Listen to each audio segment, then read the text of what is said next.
What it do? What it do? What it do? What it do? What's going on? What's cracking, lacking? Y'all already know what it is, man. It's your man Dre, aka Dre on wheels, man. We in the building. We in the building. I thought it was. Give it to him. Give it to him.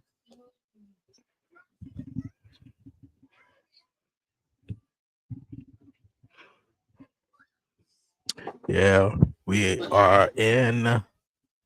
Let's see. Yeah, we are in the building.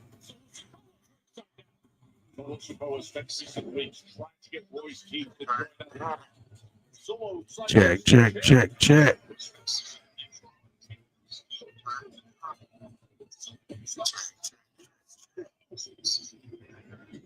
All right.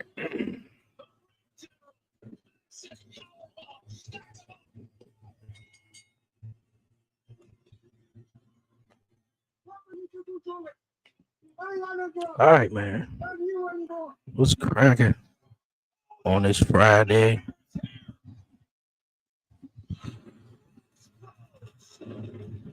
On this Friday, man. Hope everybody Friday is going well. Yeah, man. Hope everybody Friday is going well. It's going good. We in the building on this Friday night. Damn, I completely forgot to take it out too. Word. Also tonight, there's Shinsuke Nakamura on the left. There is Solo Sikoa on the right. Shin's been trying to talk sense into Tama Tonga. The advice comes with the price. Solo has put Tama Tonga on cleanup duty. Now the big man is opposite Shin inside the ropes. Nakamura against the MFT Enforcer comes your way. And just past the top of the hour here in Kentucky, you know it's Tippy time. Tippy time. States champion has fighting spirit. I don't think nobody cares about the Women's United States Championship. Not one bit. Not one bit. Not whatsoever. We love being here inside Rupp Arena. So much history on the hardwood here. 8 NCAA championships. And now, more to be made inside the ring tonight. Look at this crowd for SmackDown.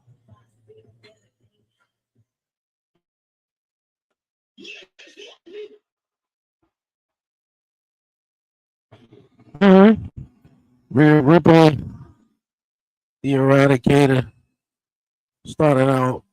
Now I was about to say Monday Night Raw. Started out Friday Night SmackDown, man. You know, Liv and Rhea Ripley, the only two who ever had some title defenses, man, since they've been back or been champion.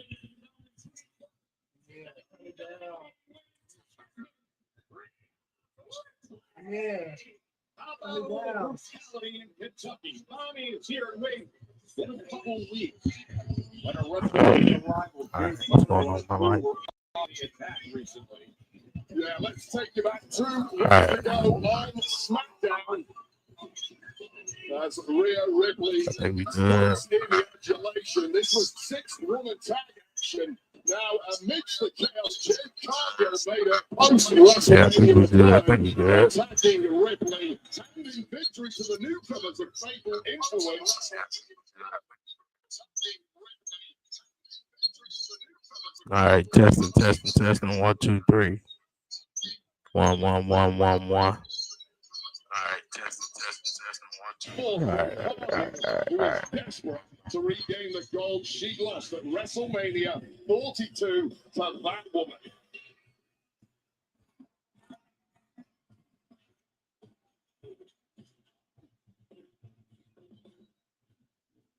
Well, every time I watch that clip, just the sound of that buzz has changed. And how is it? How is it that Rhea Ripley and Liv Morgan, especially like Rhea Ripley at this point, haven't had a title defense or been in a steady feud coming out of WrestleMania?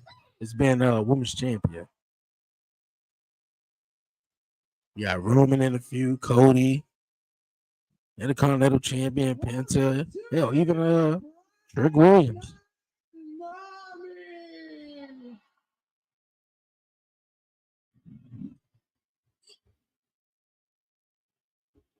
I had 1 week off And it seemed like someone really missed me.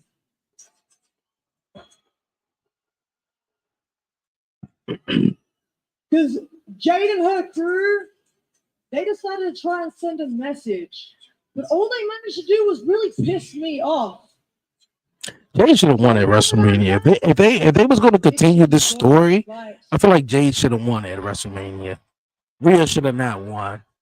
So Jade, You know, Rhea could have been like, all right, you know what? I didn't get the job done at WrestleMania. I want the women's championship. You know, and she's still chasing her. Okay. But Jade Cargill, I feel like she should have been champion because Rhea ain't doing shit with the belt. I mean, Jade wasn't doing nothing with it at all. They ain't had shit for her. But still, like, I feel like that was her moment to sort of break through as being one of those main women staples in the company, which she is. But yeah, I mean, she should have beat Rhea. That's why we got Saturday night's main event tomorrow night as well. Huh? Saturday night's main event tomorrow night. Double or Nothing Sunday night. Sunday night, and of course, back at it for Monday Night Raw Monday night.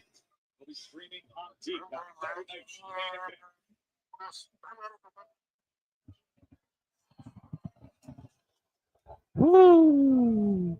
Look, champ, I appreciate you wanting to defend your title, but let's not get ahead of ourselves. Woo! We still have a 6-woman tag team match tomorrow against Jade, B-Fab, and Michin. Which we all need to be on the same page for. Woo! Actually, Lexi, you make a really good point, but Make a really good point, though. The elephant in the room. So, Rhea, Lexi and I needed your help last week, so could you answer us? Where were you? Charlotte outfit is giving me like Soul Ruger vibes, though. I'm sorry, but I actually wanted to go home to see my family. Do I not get the day off like everyone else? No, I'm happy you went home to see your family. I get that more than anyone. But we needed your help last week against Jade and her crew. And Charlotte, you needed help? I have our own battles to fight. Charlotte, weren't you the one that said that you didn't need me? Exactly. No. Yes, I did say that when we were facing Fatal Influence. What was the difference? I'm saying Lexi. I think Charlotte only just trying to get Rhea on her side so she can get the women's championship. You know, I'm sorry that you guys got ambushed, but from where I was watching, it looked like Alexa took most of it. So if you can't even have your partner, your best friend back, then how am I supposed to trust you with my back? Guys, seriously, we really need to stop here. This is getting ridiculous. No, I see what you're doing. You're trying to make a problem that's not there. You're trying to draw a wedge between my bestie and I. No, I see it. Go ahead. You're the one drawing the wedge here, not me. Out come Fatal Influence.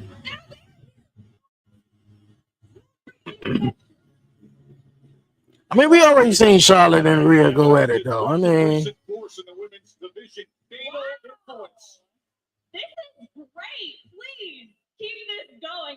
Shorty on the left look nice. In fact, there's nothing I love more than watching this SmackDown Women's Division. I mean, all of them look beautiful, though, but I can't even think of her name, though, on the left. Can't think of her name. The second Fatal Influence set foot on this scene. Right?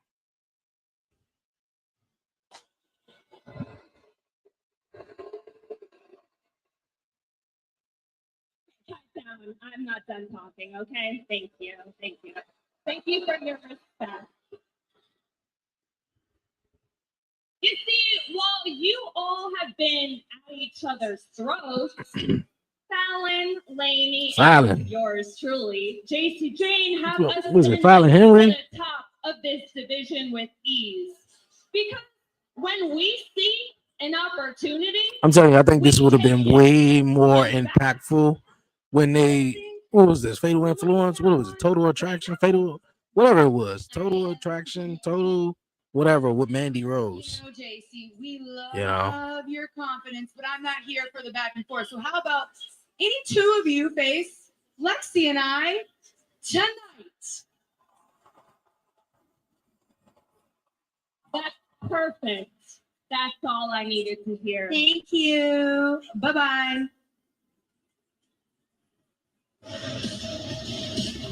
The young upstarts stepping to the living legends again. I'll tell you right now, facial influence are a major problem. Okay, that was a little awkward start though, but hey, it was a start. But I don't really want to see Charlotte and Rhea Ripley go at it though.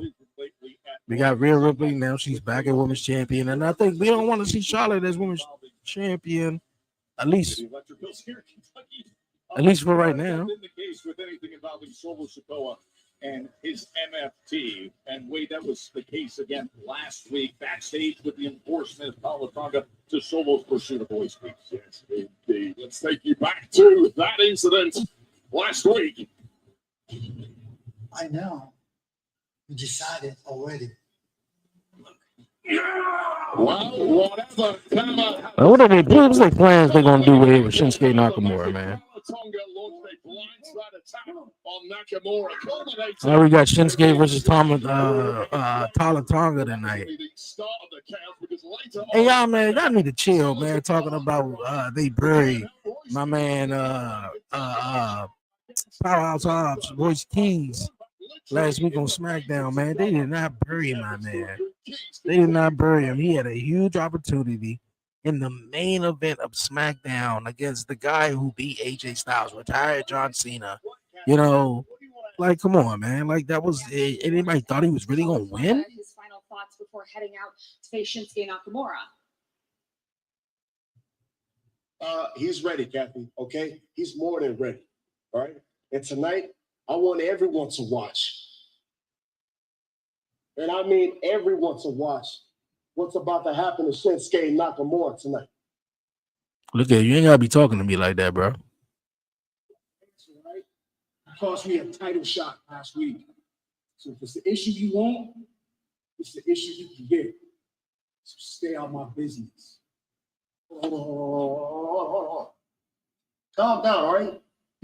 Last week, if you didn't need help, all you had to do was just say something. You threw the chair at my face, okay? You lucky we don't beat your ass right here, but I'm not going to do that because of family, right? And you need somebody to watch your back and smack you. Who better to do that? Not y'all, because y'all been losing. Oh, you left out? Thought he was still in here. Interesting how it plays out with Royce and Solo. Right now, it's a compelling. I want to say, what theme song is this? The way it started out, I was like, oh, real badass. Not you, Joe Tess. I'm good without you watching my back. Why every member of the Bloodline got a dope theme song, man? That's crazy, though. Solo Sikoa, Talatonga, Jacob Fatu, Tamatonga. Hey, yo, all of them got a smooth theme song. Roman, Usos. Feels like anyone that comes near Talatonga lately has paid the price. Solo's right hand, heavy-handed man, the enforcer. It'll be the veteran King of Strong style to deal with it. Nakamura versus Tala is next in this match.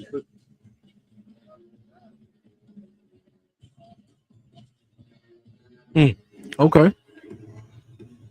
Well, we got Talatonga going one-on-one with Shinsuke Nakamura coming up next, man. And as we just seen Powerhouse Hobbs or Royce Keys, he had a matchup last week on Friday Night SmackDown against Gunther. And everybody was talking about, oh man, Gunther, they buried Royce Keys. First hours on ESPN. Okay.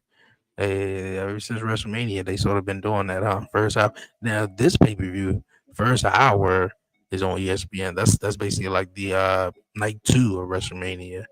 Backlash first hour was on ESPN 2. But okay, let's see how that goes though. But yeah, man, they did not bury my man Roy Skis.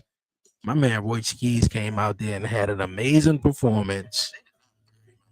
He came out there. All right, just making sure. Check, check.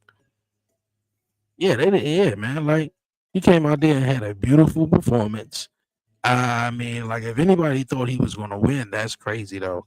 Like the road Gunther been on, man, and retiring AJ Styles and defeating John Cena in his last match at Saturday night's main event and just been on a roll and obviously winning that WrestleMania, even though I think that was supposed to have been Rey Mysterio. He was supposed to have been retiring, but I guess Ray was like, yo, not just yet. I see what y'all going, but not just yet.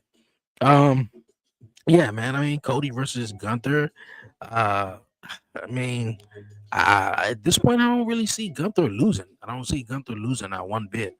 If he does lose, somebody else was bringing it down too. Because what about Randy Orton? I think Randy Orton gets back into the mix of the WWE Championship picture, especially following WrestleMania, where you had Randy Orton, punk kick Cody in the head at Mania and, hit him with the title. And since then, we haven't seen Randy Orton. There have been speculations of him having a back injury, and he's been sidelined ever since. And I'm assuming once he comes back into the fray, he's going to be inserted into the WWE Championship picture, whether that's, with Cody or Gunther, which I'm pretty sure that Cody and Randy story is not over by a long shot. I'm pretty sure they could revisit that probably SummerSlam. I don't know when, but the only way I say Gunther loses this, I don't see Gunther losing it. I really don't see Gunther losing this matchup at Saturday. I mean, not Saturday night's main event, but Clash in Italy. Not even some interferences. It's not too many people that's like, got a really beef with Gunther. I mean, he did what he did. He beat Seth at Mania. That was kind of like, hey, what we gonna do with Seth? Hey, what we gonna do with Gunther? Well, hey, let's put them together. And they did have a fantastic match. But yeah, I just don't see Gunther losing by disqualification or anything. I see him winning. Cody Rhodes could definitely take the L on this one though. But yeah, man, I don't think but Royce Keys was buried. He was put in a really big match opportunity, the main event of SmackDown against Gunther, and he held his own. I mean, he wasn't gonna win, but hey, it definitely, if you didn't know who Royce Keys was or is, last week Gunther introduced him, and he introduced himself, you know. But hey, my man ain't buried though, not one bit. Saturday night's main event looking like a full blown house show, man. Especially the card though. I mean, it's not bad though, really not. It's kind of like one of the better outfits Charlotte had on in the last several weeks. I bought a black ear. Yeah, so I spoke to medical. I'm not there. So you were like fine 2 seconds ago. What do you mean you're not? So she's gonna team with Rhea Ripley, huh? That's you. That's you. Okay, but I am sick of you and Rhea because every time you bicker, I'm in the middle of it. So here's what's gonna happen. You two are gonna have the match. You two are gonna tag together, and you two are gonna get your ass together. It's not me. Love you, mean it. Have fun. Oh, I like Lexi plotting Peacemaker, coming up with that plan. That's not going to work at all, and it's not going to work for the opponent of Tala Tonga tonight, because that man. Tala Tonga look like he ready to destroy something. I mean, look at the eyes, the face. Yeah, man. Whoever steps out here, man, is about to get the head chopped off.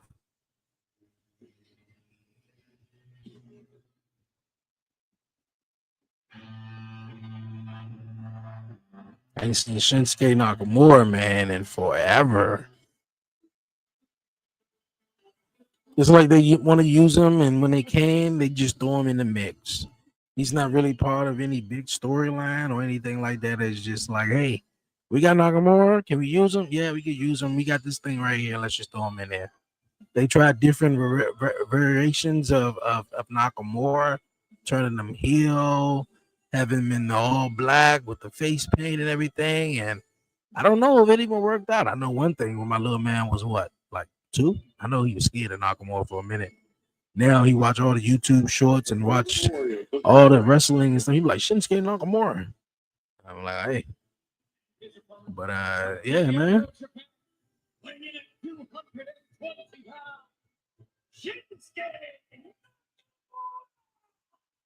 And that time spent in Japan with Tama Tonga had built up enough trust to have very direct conversation. Direct conversations, perhaps, but conversations that have not been wanted by the leader of the MFT crew, Solo Sikoa. Now, time and time again, Joe, Shinsuke has got in the ear of Tama Tonga saying, why on earth is somebody with your capability relying on this MFT group to fight your back? Ring a bell, ring a bell. Stop being a coward and walk away from the MFTs. Now, I will say, Joe, on at least 5 occasions, Solo Sikoa and the MFTs have warned Shinsuke to back off. Shinsuke repeatedly hasn't listened, and now he's in this mix. Shin against Tama is presented by Masters of the Universe. Witness the rise of He-Man only in theaters on June 5th. Oh, smart move when you go against a nearly 7-footer, try to chop down the tree. Went right for the legs, did Shin. For real, Nakamura, man, you don't need to be playing. You got a lot to prove right now. You got a lot to prove because you ain't been on TV. You ain't really won matches. Ever since the whole United States Championship stuff flopped, you ain't really been doing anything. So all that boom walking, smooth walking, and all that, you need to throw that out the window, especially when you're dealing right here with Tama Tonga. It has been impressive what he has been doing inside the ropes. We know about his size and presence as an enforcer, but inside the ropes, we both have been impressed. Yeah, this industry has a long history of these massive competitors who, quite frankly, aren't particularly good at moving around the ring. They don't have the balance, they don't have the poise. What they have is the intimidation factor and the strength. Tama Tonga has everything. He checks every box. And under the guidance of Solo Sikoa, is destined for big things in this industry. And Shinsuke Nakamura is now finding that out firsthand. An open challenge tonight. Women's United States. Boo. Interesting to see. It's going to have an open challenge tonight. I don't really care. They ain't really been doing anything with the Women's United States Championship. They ain't been doing anything with that. Lil Yachty, Trick Williams, the duo we thought we never see or we thought we didn't need. And I'm loving Trick Yachty. You know? The velocity, he was sent into the corner. Come on, man. Pick this match up, man. It feel really slow in a little bit. Pick the momentum up, get the crowd in it. What a way to turn it around, though. The strike and then the knee. And I get it that Nakamura is working with Tama Tonga, and everything. Because those guys were in Japan. Those guys were in Japan and New Japan, well as Shinsuke, and they got great history. So I'm pretty sure they would have loved the work. Just like Tama Tonga worked it with Nakamura. He beat Nakamura several weeks back. But all it takes is one equalizer right hand from Tama Tonga. Tama Tonga's arm is as good. Oh, about to throw him into the barricade. Man, why are we even going for a commercial break here? You don't pick his ass up, throw him back in the ring, and end this match. Show him who run this.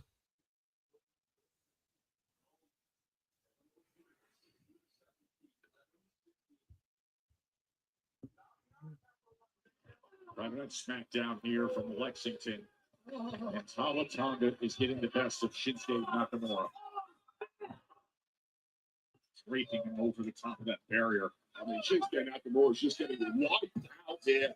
We know how tough Shinsuke Nakamura is. The fact that the stuffing has been knocked out of the Japanese superstar so easily just tells you everything you need to know about the power Talatonga is enjoying every bit of it, isn't he?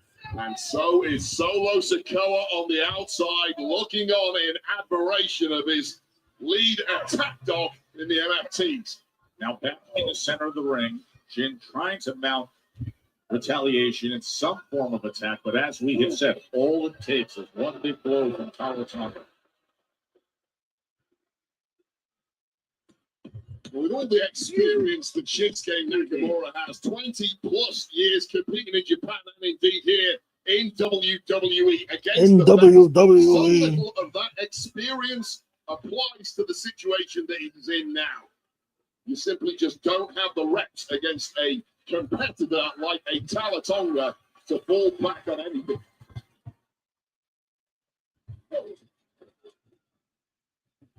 Trying to mount an attack with body shots, but then running into the big boot. Does that assuage things here? From the second rope, oh boy. Trying to break free, and he does successfully, but then absolutely floored. Able to kick out. Once again, Joe, we mentioned it earlier, it's the speed and movement of Talatonga that will catch you. The power is obvious, but that was just fantastic reactions there from Talatonga, who has no right being as quick as he is. He is twitching. We rarely say that of an athlete of his size, of his height, of his weight, but he is twitchy. He's twitching. He also listens to orders, follows them to a T. And how effective have those orders been in completely neutralizing Shinsuke Nakamura here? There's the man who puts forth those orders week in and week out, Solo Sikoa.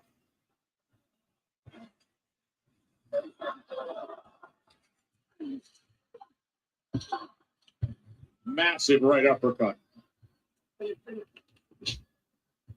Audience desperately willing a fight back here from Nakamura, but you do say these chants are completely in vain at this point in the match.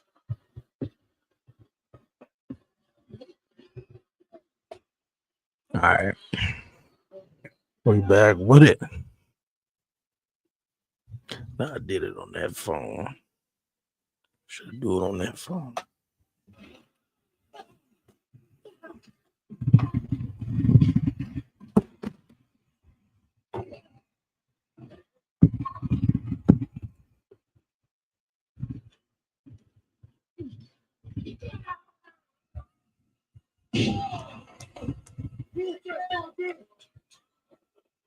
You already know. Crushing power slam once again, but it looked like Nakamura may have a chance, and it could be good night now. Oh, hold on. Could this be the opportunity? Locking up that arm is Shin. Nice little reversal there from Shinsuke Nakamura, trying to turn it into a triangle choke here. Choking out the big man would be incredibly impressive, although perhaps a possibility. That is pure power. Still, though, Nakamura Guillotine choke locked in now. Left arm around, though. Maladesperate is Talatonga. Out the back door. Gets the back of the knee. He puts this in. And finally dropping the big man down to his knees. Jin has been a thorn in that man's side. Solo Sikoa, he's been constantly trying to convince Talatonga to break free from Solo in the MFT and stand on his own. It's been Talatonga in the ring here who's been the enforcer to quiet Shin. All right, I can't even get it. I can't even get it how I want it. Shinsuke Nakamura driven a major wedge between Solo and Tama over the past several months. This I is can't even get it supposed how to I be want it, though. a punishment beating to Nakamura, but Nakamura just will not quit. This just a week removed when Talatonga put Shin through a table. If they really want to make Talatonga seem dangerous, and Nakamura didn't even really wrestle like that, unless they're going to really do something with Nakamura. Talatonga should have came out here, and before they even commercial break, the match should have been over with. Then he could have, pulled a promo, said something, which I don't think he really had talked or anything like that. Nakamura could have got back up. He wanted some more. Talatonga put him down. You know, like I feel like that could have happened right there. You know, and we could have just moved along with the show. But hey, I know it don't happen like that. Solo trying to get involved. Oh, nice power slam.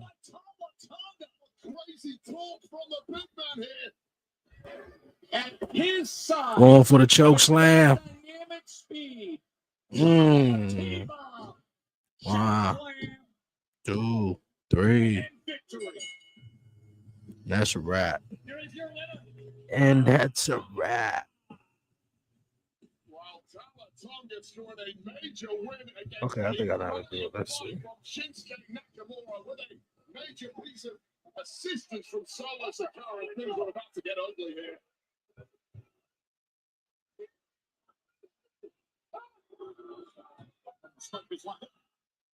Oh.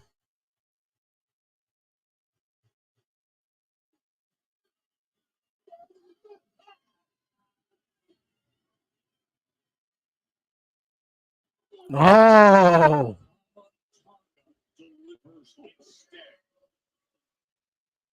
A show of loyalty to Superman.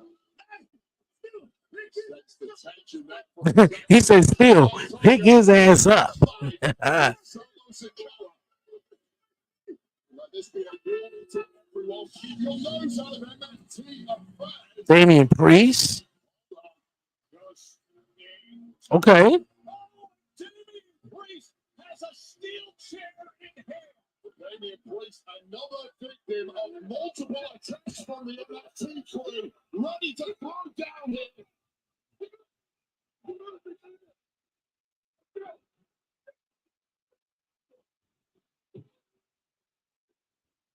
Sakara drawing the troops up wisely. Damian Priest holds that steel chair. A weapon he's only too happy to use, but the damage already done to Shinsuke Nakamura. And suddenly all is sweet with the MFT flag.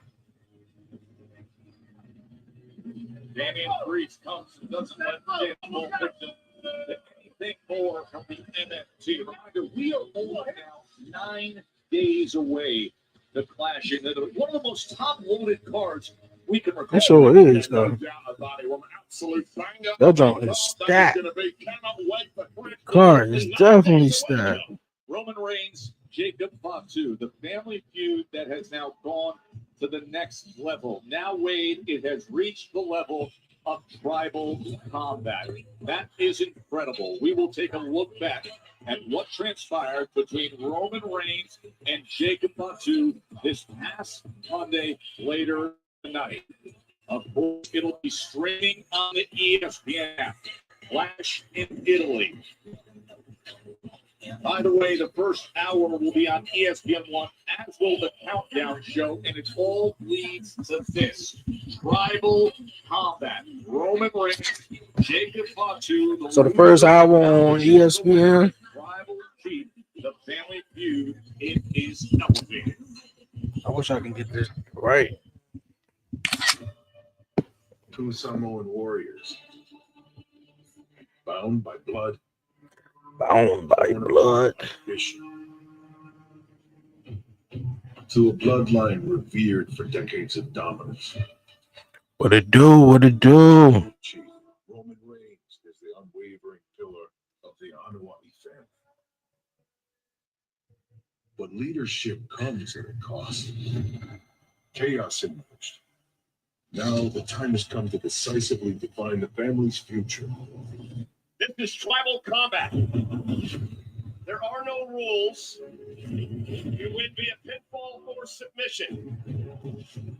And the winner becomes the tribal chief. And the winner becomes the tribal chief.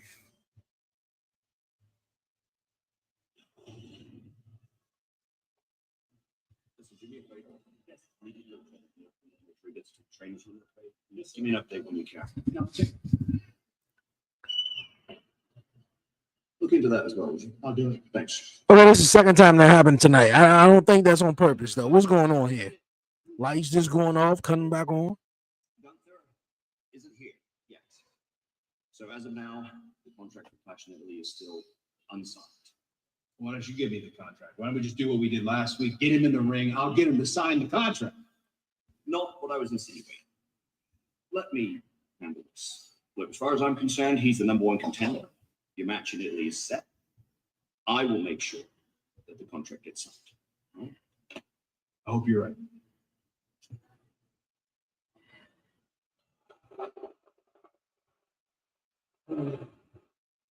Look, man, I know we've been a little up and down lately, but I know you're dealing with Gunther. Okay? If anybody knows what it means to be Gunther, it's me. So if you need help with anything, all you got to do is ask. All right? Sammy, thanks, but no thanks. I just did him like that. Of course. Thanks, but no thanks. You heard him. Because how could Sami Zayn help the great Cody Rhodes? Is that it? What is with everybody around here? Nick, I can't talk to you, actually. What am I doing? I've been texting you all day. What am I doing tonight? Look, Sammy, time is tight. My man don't have nothing important to do tonight again on SmackDown. Am I not entitled to a little bit of respect? Nope. Am I not one of your top talents? You're supposed to be on Monday Night Raw trying to figure out what you're going to do with the World Championship, though. We came over here winning the United States Championship, doing shit you ain't had no business doing. Just tell me what I did so wrong to get disrespected. I'm sure if Cody Rhodes asked for a little bit of time, you would give it to him. No questions asked, right or wrong. Because, of course, Golden Boy. Cody Rhodes is back. Right or wrong.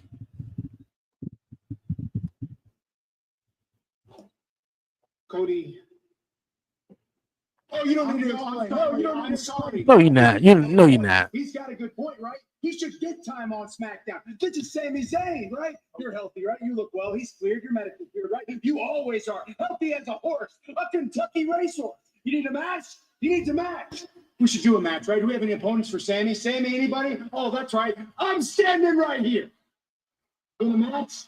Let's do it tonight. Let's do the next in Kentucky. I'll see you later. What? Yeah. It's Tiffany. Cody is ready to go. Don't act confused now, Sammy. You know you wanted the match. Yeah, he just found him. You know you wanted the match. Come on. For real? That is most definitely ended in a disqualification, though, with Gunther coming out. After what Cody Rhodes did last week to Gunther. Or what could happen is Gunther calls him the match, which I don't think Cody is going to lose. They've been doing the Women's United States Championship so dirty, I don't even really care about it, though. You know, Tiffany Stratton been the first WWE Women's Champion to hold the United States Champion or to hold the SmackDown Women's Mid-Card title, which, you know, over on Monday Night Raw, we've seen AJ Lee, we've seen Becky Lynch, we've seen some great stories with the Women's Intercontinental title match, which tomorrow night we're going to see Becky and Sol Ruka going one-on-one for the Intercontinental title, which I think Sol Ruka may take the victory. Other than that, man, I really don't care. I mean, who's going to come? I was about to say Zelina though, but obviously she's not here. What's her name? Kiana James. If Julia and Kiana James having some beef, right? I mean, maybe Kiana James. I don't really see anybody else coming out.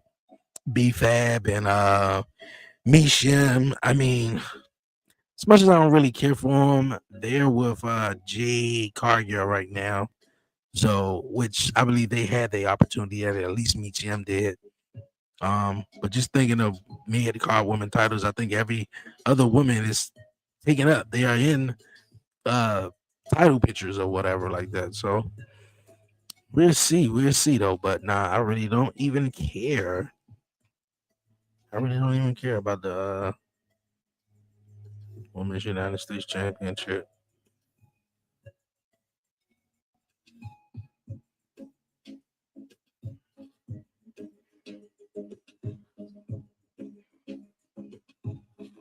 Got it all.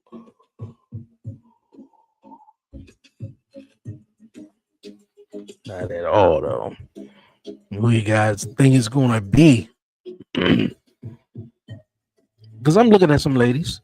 I'm thinking of them, thinking of some. Obviously, we know it's not going to be Jade. We know it's not going to be Charlotte. What if it's an Alexa Bliss? What if Alexa Bliss got her a title opportunity at the Women's United States Championship and just had Rhea and Charlotte team together just so they can get along ahead of their match tomorrow at Saturday night's main event? I mean, that wouldn't be bad. I mean, Alexa Bliss haven't really been in a title picture. I mean, of course, you know, the tag team titles, but as far as a singles title, she haven't really been in a run for a singles title in a long time. So, I mean, I really don't see Alexa winning. Tiffany just got the belt, which I seen someone bring up online, man. I think, man, we live in a day and age where a lot of titles, man, they don't change hands as frequently as they once did. And of course, that was then, and this is now. Totally understand that, but I think that frequent, you know, title change, man, really created individuals, man, because, you know, just giving, you know, a guy or girl that opportunity of becoming champion and knowing what it's like as, you know, winning a championship, man, I think that can really, you know, unlock some places that that talent can go to and lock into, man, and just you know, one thing that stand out to me is I want to say it was in 2000. I want to say it was 2000. Chris Jericho was going up against Triple H, and of course we had Earl Hebner. You know, Triple H and Earl Hebner never got along or whatever, and you know Jericho got it. Yeah. All right, hold on, you guys. Jackson. As soon as I get into emotion, right back.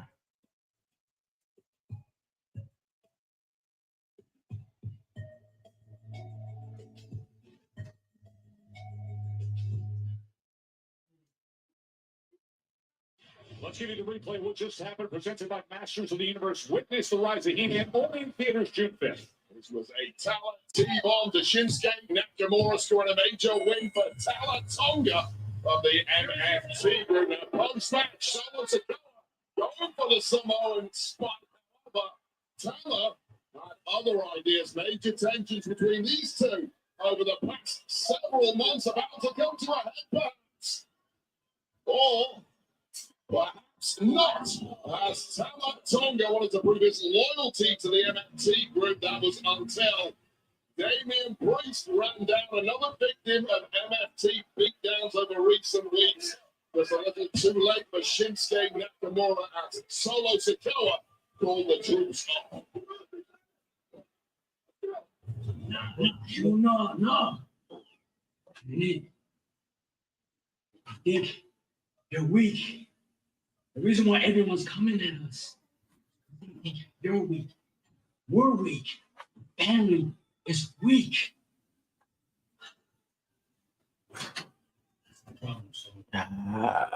Alrighty.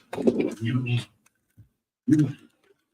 know that our family is weak. We gotta do this again. For the family.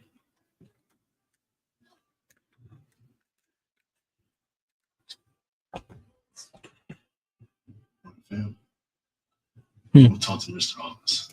You gonna kick him out of group for the family watch.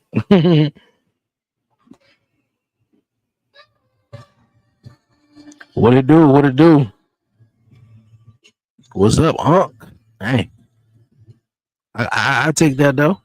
I take that. But what's going on? But like I was saying though, man, like back in the days, how you know Chris Jericho got his way into a WWE championship match, and of course on that Monday night, Chris Jericho beat Triple H for the WWE championship, and then you know they had I think reversed the decision that night, later on that night or next week or something like that. You know, like oh, see, I was thinking of it. It's gonna be Lash. Okay, I ain't even, you know, mention her though. Lash could probably win this though. Let's get one thing straight. Tomorrow night at Saturday night's main event, Lash could probably win this though. For real. of Bree and Paige when we take back our tag team championships. Right, Lash? What's going on? Because those look No. and that's why after tonight, after you on Little Miss TV time and match the United States Championship, that's like the perfect plan to the start of our golden weekend. So yes, Tiffany, I accept. Ref, let's get it.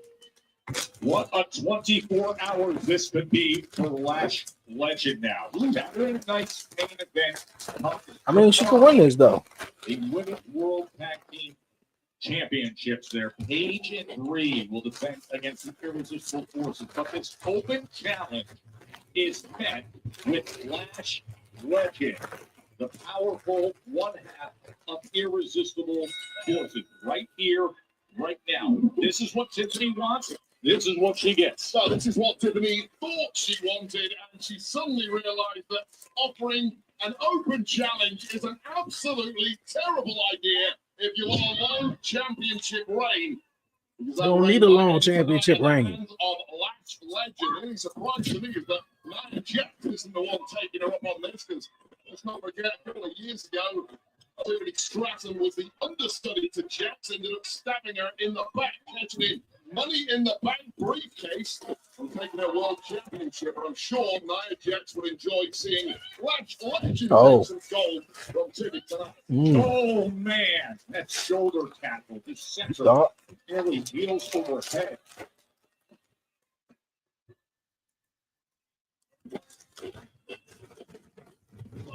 That big pumpkin. When she landed that, who knows? Right to that left leg, and again, what a smart tactic from Stratton. Smart tactic. It may well be a desperation tactic here, taking Lash down finally. But knowing Tiffy, she is in a world of trouble here against a majorly powerful superstar and one. Oh, out onto the floor. See, Lash tried her best to catch that dive, but simply toppled over. Such was the momentum that Tiffany Stratton has built up there. But bouncing back immediately. That's the problem. You take Lash down is one. Oh, keeping her down is something else. It's a choke on Yes. Oh, that choke slam right to that edge of the apron, that impact to the spine of Tiffany Stratton. I'll tell you right now, offering these open challenges is like putting your rein on fire. Chelsea Green is coming down. Chelsea's coming down to support the check on Stratton.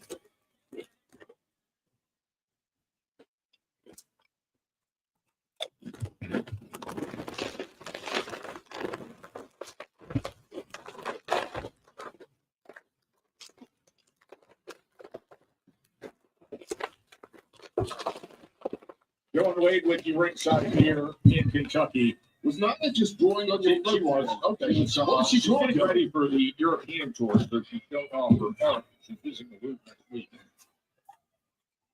This is Lash Legend, who answered the call for the open challenge. Chelsea Green, who's trying to win the favor of Tiffany Stratton recently. She just came down to check on Tiffany after that choke slam on the apron, had her out on the floor.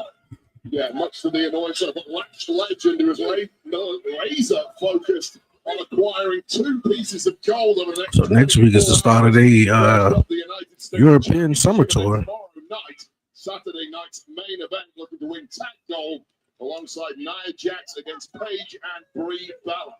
What a glorious 24 hours it could be for Lash Legend. I'm still surprised that Chelsea Green is out here. We know full well she's. Come on, Lash, what you doing, man? Ingratiate herself to Tiffany Stratton. You were too worried about your hair. Those efforts have been rebuffed by the champ. Them little shots in the corner look so weak and cheesy. But Tiffany Stratton may well be on the verge of giving up, because this has been a rough beatdown from the word go from a much more powerful opponent.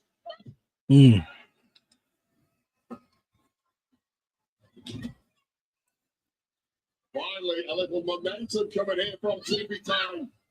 But once again, just not powerful enough to take down Lash Legend. Draped over the top rope. Bro, this first hour been some trash though. But hey, I'm watching this, man. in That's it. WWE for so much success pairing with Nia Jax. First hour been some trash. Champions looking to regain. When are they supposed to go back to 2 hours though? That'll be great. And now just toying. Come on, Lash. What are you doing? Adjustment for free is Tiffany something, although not the kind of Why are you gonna do that? Like, makes you feel better in the morning. make it look effective. Don't make it look so stupid. This has just been a masterclass from Legend. Trying to get the US I mean, yeah, you know. there, but the shoulder comes up. Nia Jax on the outside already celebrating. I don't like how it haven't been like back and forth. If you're a betting man, You know, it's more so been one-sided. Legend at this point.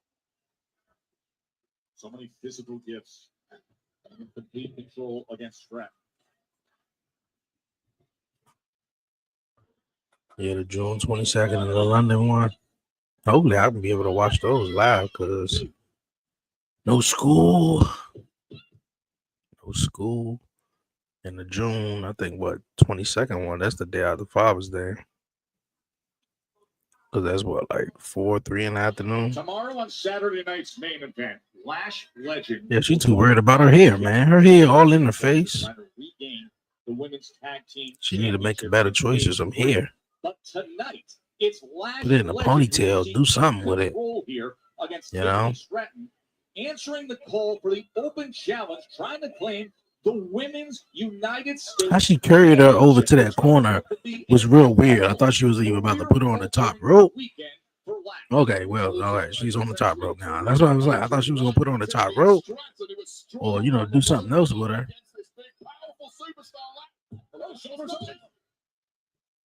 Clearly not giving up in a hurry is Tiffany Stratton, but now desperately clinging onto this championship reign. Oh, It doesn't take much. Just like that. Oh, and that right shoulder barely gets up to survive and hold on to the U.S. Championship. We see Chelsea Green on the outside of the ring. Now, Chelsea been trying to ingratiate herself to Stratton for several weeks. It's all been rebuffed, but Stratton out here, Chelsea out here as Stratton's cheerleader. And boy, does Stratton need the help at this point. Able to break free. Out onto the floor. Stratton managing to finally be elusive here, but only for 8 feet. Right to the post. That left shoulder right to the post. Elusivity coming in key at the right time for Tiffany Stratton as she desperately tries to maintain this championship reign. Stratton looking to rally all the way back, but instead, great counter by Tiffy. Nice little jaw breaker there to Lash Legend, and Lash for the first time in this match is now wobbled. And now Stratton finds her form. How about that stunner off the springboard? Right to the hook of the leg. And Legend with enough to survive. This one has shifted a complete 180. Tiffany Stratton, the United States champ, slowly finding an extra gear when it really counts. Chelsea Green liking what she's seeing, as is this packed out audience. Lash, quick move. Nice maneuverability there from Lash Legend. Right to the corner. Smart counter by Stratton. Oh, she was looking for that cartwheel Alabama slam, but instead, Lash Legend showing you the power, stacking her up, and we were that close to having a new women's U.S. champion. And the bougie bully is really living up to her nickname in that ring, just physically. Not too slim, Joe. Stratton at every opportunity, Joe. Lash extension is locked in for delivery. It's got some long ass extensions in. That's what it looked like too. And Legend survives it. That's such an impressive reversal there from Tiffany Stratton. Just when it looked like her number was up. I was in a bathroom. Extension incoming but denied. And Stratton looking to finish the job now. And she's going up top. Meanwhile, Nia Jax. Jenna kicked Nia Jax away. And I said to my, Out of the way. what was that? Oh, I said that to myself. Oh, Chelsea Green. Come on, Lash. You supposed to stay on hand, stay focused. 1, 2. Oh, come on, man. She ain't had no effort to want to kick out. She just literally just rolled her up. Last just was like, okay, I guess I just rolled up. Now you looking crazy. Come on, man. That just made you look real crazy. It wasn't even like a roll up to where it's like she had the tights. It wasn't like a roll up to where it's like, oh, I'm trying to get out. No, get out. Let me kick out. Oh, she kicked out at the last second, right after the referee said like 3. It looked stupid. It looked real stupid, to be honest with you. It looked real stupid. Real stupid. Speaking of the rise up of a He-Man, I think the WWE Universe Wade is still in shock after what happened Monday night. For weeks, we thought we would never see Brock Lesnar in the ring again. Brock Lesnar, though. I did not expect that. That was a hell of a surprise, man. That I give that an A. A+, I give it an A. Somewhere up an A. And the reason why I say that is because how they kept it so a secret. Every time we see Brock Lesnar, he's always advertised. Oh, Brock Lesnar is returning. Oh, Brock. Well, unless he come back as a shock or anything like that. It's like, oh my God, it's Brock, like he did at SummerSlam last year. Nobody really expected him.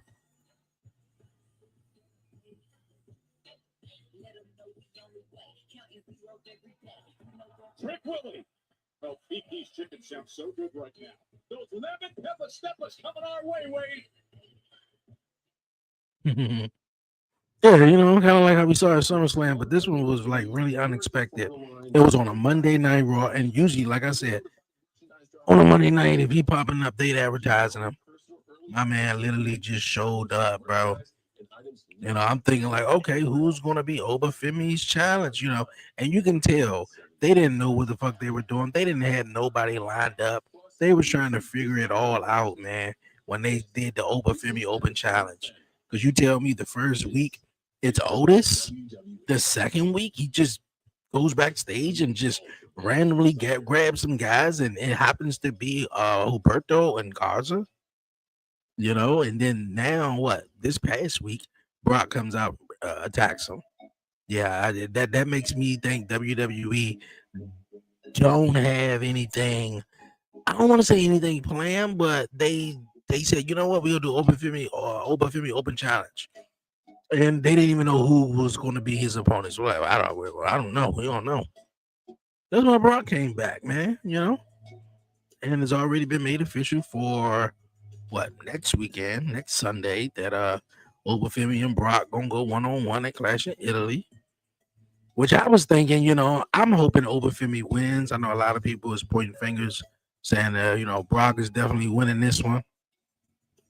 But I'm hoping Oba wins, and they don't do it like, okay, they have the match at SummerSlam, they're gonna have the match at Clash of Italy, and then they're gonna have the final rematch to where Obafemi really retires Brock Lesnar. I mean, I wanted to be Gunther, I wanted to be something totally different than Oba had his moment, and that was that, but yeah, that was a really shocking moment on Monday Night Raw. And everybody talking, including myself, because I did not expect it. I did not expect it.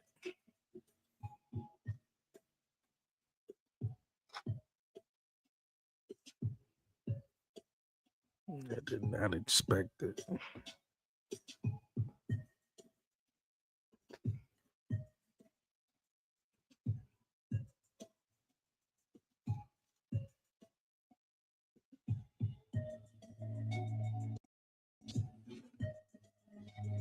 And then if you do watch SmackDown, how I watch SmackDown, sometimes it's hard to watch. Not necessarily because, like, when they go through commercial breaks and the match still going on, you see the match in its entirety. So every match you see in its entirety is just the whole 3.5 minute commercial breaks. And you got to sit through this loop of a standby screen with this stupid music.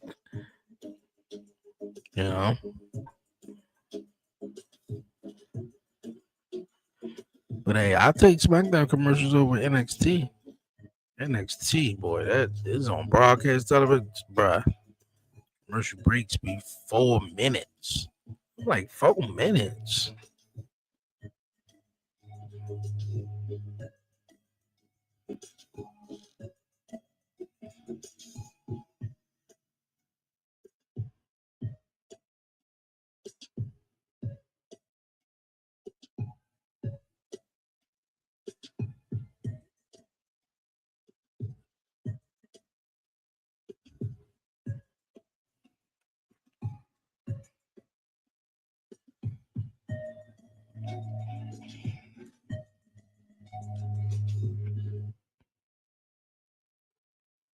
So much action all summer long, and SummerSlam is coming to U.S. Bank Stadium in Minnesota, August 1st and 2nd. Three-day combo tickets are on sale now via Ticketmaster. What a weekend that is going to be in the Twin Cities. SummerSlam in Minnesota. I'm going to get back to you on that, but right now I have to get to the bottom of this power situation because if we can't sort this out, I mean, the whole show is just there. I'll call you back. The building is telling us that the power issue is coming from in there. That's Danhausen.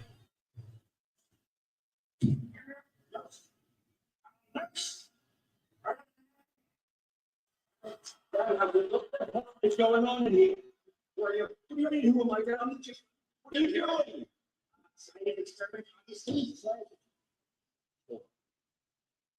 This must be what's causing the power issues. Danhausen, we're live and we keep losing power. Oh, everything here is up to code and plugged in properly. See? You've been up to code. Go back. Danhausen, what are you doing? Why are you doing this? I am doing science experiments. Speaking of which, No. Yeah. Dan.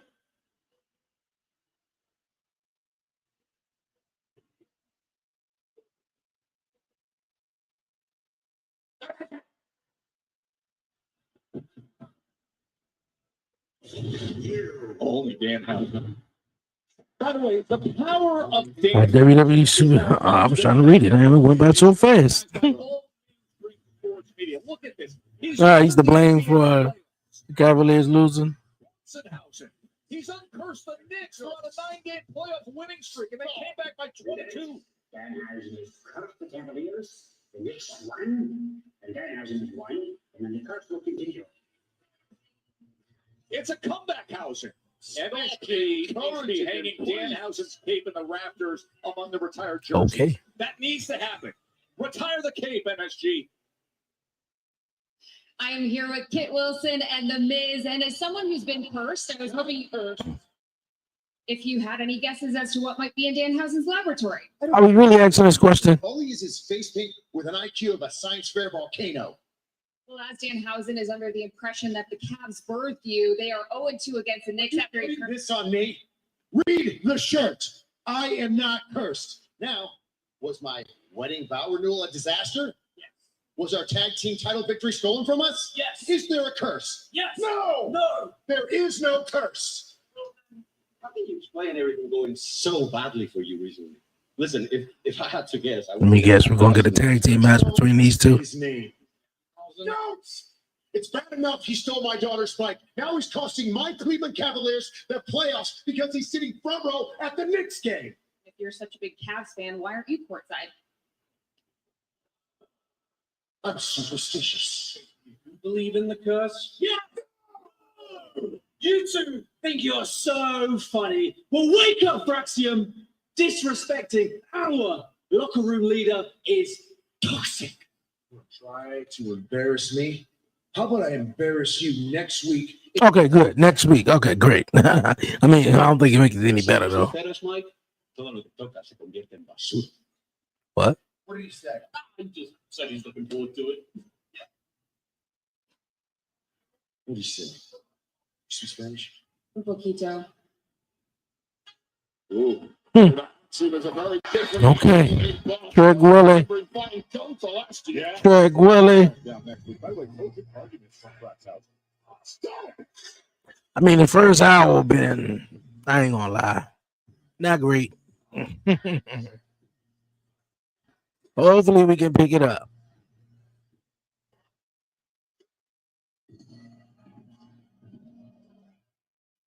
Hey, man, I thought it was wild, man. Javon Evans, man. I mean, maybe it was Javon Evans because I did see something on social media. Like it was, I don't know if it's something that he requested or that they told him, but he put out on social media and was like, "Yo, we gonna be in Monday Night Raw was in Greensboro, North Carolina." You know, he was like, "Yo, man, all the family, everybody support me, man. Come out early. I'm gonna be out there early. I'm gonna get the party jumping." You know, I guess they made a, told him that he wasn't gonna have a hometown celebration or anything like that. Yeah. What a house it is. The roof always comes You know. when Drake Willie is in town. Let's talk about it. Oh, yeah. Ladies and gentlemen, accompanied by Grammy Award nominee Bill Nutty. Please welcome the Hold United on. States champion, Drake. Drake Willie. A great reception. Your tricky two-time, Mr. Walk That. There is no other kind of reception for this man. What? I like it.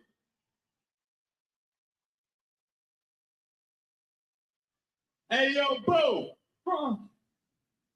You know what I think? What's that?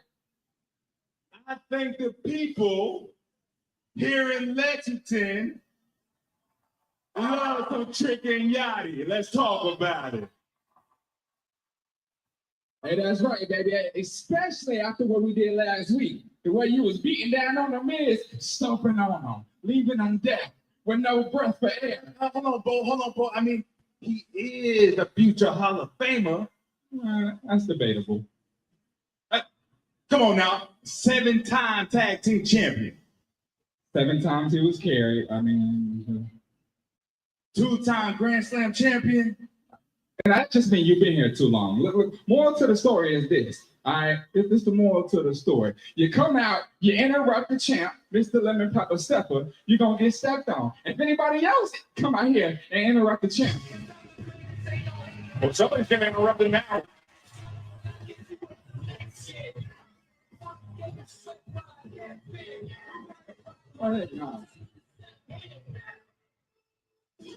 Say hello to the former United States champ, a man that Trick Williams knows only too well. Major history between these two.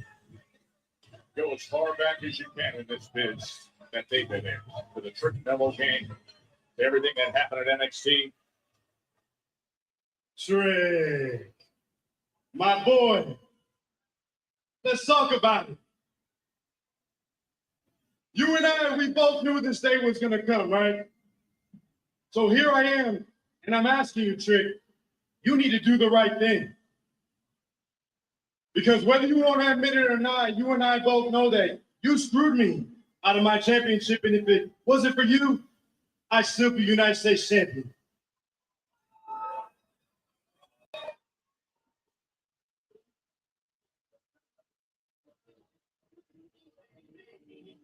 And here's the thing you need to understand, Trick. I'm not trying to come out here and discredit you. What you've done, listen to the people.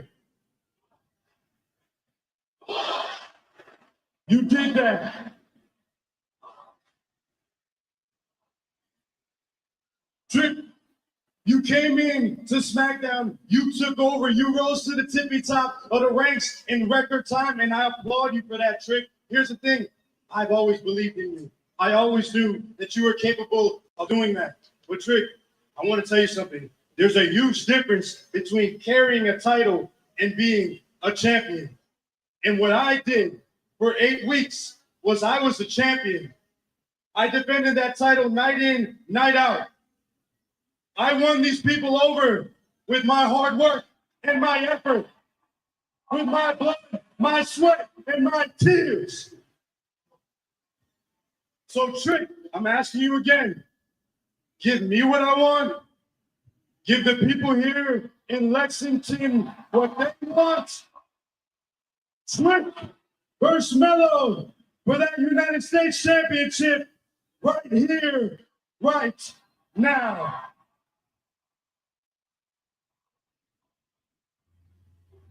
Melo, check it out. Trick would love to give you a chance to get this title. The people of Lexington would love to get it to see this match. But you got to understand, when you're a champion as big as Trick Williams, you got to schedule from head to toe. Still, like, things to like, let me see. Hold on. Trick got to get his hair retwisted in about 40 minutes. Trick got to get a pedicure in about an hour. I'm just saying. And Trick's muscles need a deep tissue massage. I booked that appointment with Luscious from Heavenly Hands about a week ago. You can't miss that appointment. You need that. Hey, hold on. Can anybody here understand what this guy's saying? Hey, bro, Trick, listen, if you find time between your nail appointment and your hair appointment, how about you go ahead and defend that United States champion? But wait, listen, that's only if your secretary will allow it. But wait, Trick, look, I'm gonna bring it back here. You and I, we go way back, day one. The old Trick Williams, he wouldn't let somebody tell him what to do and when to do it. But then again, I guess you were always better at playing second fiddle. What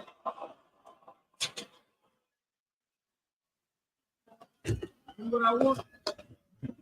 First thing first, Melo. All right, let's see a whole second. While grown folk talk. And second, I don't eat no dirty rice and I don't chew my cabbage twice. That means Trick Williams doesn't play with his leftovers. But since we are here in Lexington, come on, Trick. And I think the people do want to see Trick Williams versus Carmelo Hayes. Come on, Trick. Come on, Trick. Since we got space and opportunity, I got on my boots. You got on your boots. Let's get it. Damn it, tonight it's Trick versus Melo. Come on, let's talk about it. Yeah, I think he's gonna change his mind. The open challenges were done the moment I won this championship. But because I like you and because I respect everything that we've been through, you're gonna get your match tonight. But this ass whooping is on the house. Get the referees out here. Let's get this thing going. Yeah, let's do that. Yeah, I agree. We got space, we got opportunity, and we got Trick versus Melo on the spot right now on a SmackDown that's completely over-delivering in every way possible now. All right, now. This summer, Kind of like missed majority of the promo. I wish I can go back though. guarantee your place at the FIFA World Cup when it comes to North America. Elevate every minute of match day and experience. What's the main event of tonight's show? Game with a ticket-inclusive hospitality package. Oh, they're gonna. I know they're gonna do the Gunther and Cody Rhodes contract signing or whatever they supposed to be doing. No, Cody and Sammy gonna go 1-on-1. And then we still got the tag team matchup between Rhea and Charlotte taking on Fatal Influence. And I know we got a 1-on-1 match coming up with Melo and Trick Williams. So see how that goes, man.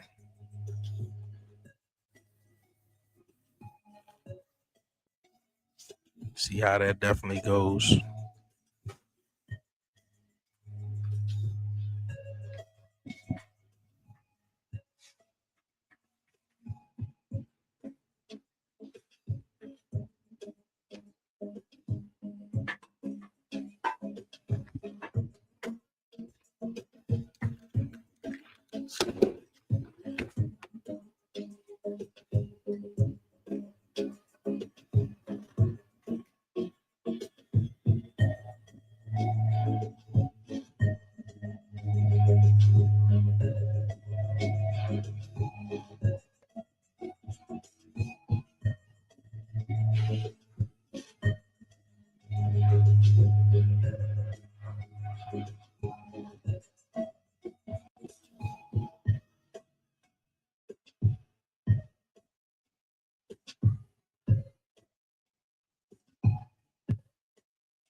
Yo, yo, yo, what's going on? What's going on?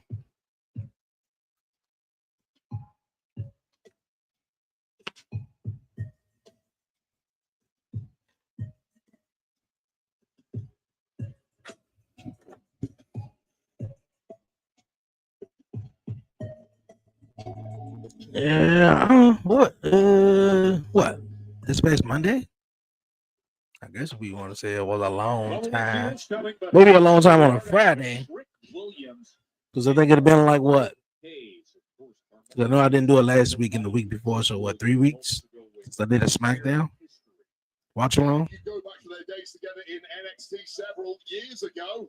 Carmelo Hayes, the NXT champ, the sidekick was Trick Williams, less experienced than Melo, but over time, Trick kept developing, got better and better, and one day said, "Nah, I'm not one to be the sidekick. Give me the spotlight, give me the kingdom." And that is where the tensions began. These two fell apart. Whoop that Trick. In the same seats. I'm telling you, they should have went one-on-one at WrestleMania, though. I got a little sympathy for Carmelo Hayes. You go back to pre-WrestleMania, that Hell of a Championship run he was on, it fell apart at the seams, really, because Trick Williams got involved in a defense against Sami Zayn, inadvertently punching Carmelo Hayes, costing him the match. And things haven't quite been the same for Carmelo Hayes ever since that day. Now, that was back on March 27th, and because of that, Hayes has very good reason to believe that the U.S. Championship should still be around his waist weight. Yeah, it's a fair argument. I think a lot of people have a lot of sympathy for Carmelo Hayes, the way things went down pre-WrestleMania. Well, now is the time to get Royce Keys versus Solo. against the champ here. I can kind of like seeing that a little bit. Royce Keys lose, Solo gonna have to join the MFTs or something like that, probably. I can see that kind of like, you know, being the case. My man with an uppercut though. That uppercut almost sent his ass outside of the ring. His feet, and then the Trick slap, and now just beating down Carmelo. I got this strange feeling that Yachty will eventually turn on Trick. Yo, I'm kind of with that. Though. Lemon pepper stuff. I'm kind of with that. I never thought of that.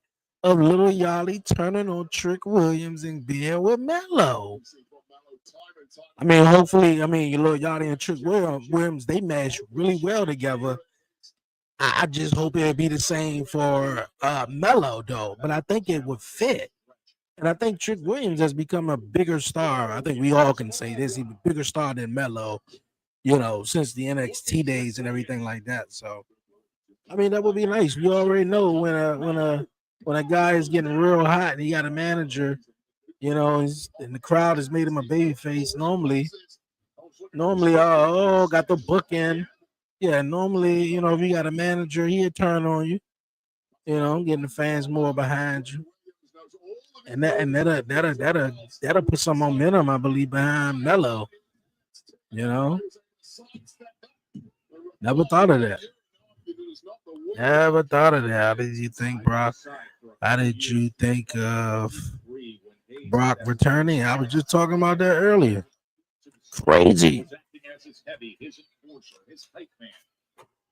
a somewhat acrimonious breakup, and now, as you mentioned, super crazy. Months, the U.S. Championship, both men have had it, but it's been undeniable what really the last month. Super crazy. I couldn't believe it. I thought it was the best thing in a while. One of the best things, you know, on a Monday Night Raw in a while. And the reason why I say that, Brock Lesnar is normally advertised just about every Raw. Oh, Brock Lesnar returns. Oh, Brock Lesnar's going to be on Raw. Oh, in 2 weeks, Brock Lesnar returns. And we all thought we saw the end of Brock. Well, not necessarily the end, but we didn't think we were going to see Brock no time soon. But man, I was just like, okay, so who's Oba's challenger going to be? And out came Brock. I mean, if you see my reaction, yeah, look at that's my thought of it. Respectfully speaking, Trick Williams doesn't necessarily need Lil Yachty, but I feel like Melo could use him. No, he don't need him, but I think it worked real well, you know, because Trick, you know, he was presented as a heel. I think it was because the crowd just fell in love with antics, his promos and everything like that, and him working with Sami Zayn, and how the fans were like, I'm not on Sami Zayn's side. He beat Melo, took the U.S. title, which it could have been Trick and Melo at Mania, and everybody sort of disliked it, Sammy. So he was taking on Trick, and everybody was like, yeah, I'm on Trick's side. So I think the fan, everybody just sort of sided with Trick and made him a real hot baby face, But yeah, he don't need him. I think they really work. I think they work really well together. And if that is the case, and if they do that, I hope they don't do it abruptly. I hope we see some scenes, which we sort of did in a way, with Lil Yachty and Melo. But I hope we keep seeing it though. But it'll work. I think it'll work. Melo Hayes, now you want to back off here. Does he apologize for Charles Robinson as the steel steps come into play for Melo? Oh, nice edge right across the chest. I'll tell you right now, I would love an ice cold rapper to be my hype guy, telling the world how cool I am. Yachty getting out the way. Will Yachty instrumental in several matches for Trick Williams and certainly provided enough distraction for Carmelo Hayes a few moments ago. Come on, Melo, man. You better stay focused and stop paying Look at that thing. Stop paying Lil Yachty some attention. Oh, it's a trick stick. The trick stick. It's got the label right on it, Wade. The trick stick, though. Well clear of that trick stick. Nice name, but can cause major damage. Sound like a prostitute. I ain't gonna lie, man. The U.S. champ. And now the whoop that. Sound like a special a prostitute would have, Trying to get that trick stick. Carmelo Hayes has just outfought the champ here tonight. Trick Williams in major disarray, and there's very little the trick stick, although Yachty can Yeah, I said that. In the matchup between Sammy and Cody, got to definitely either distract Cody enough to where Sammy gets the win, or straight up disqualification.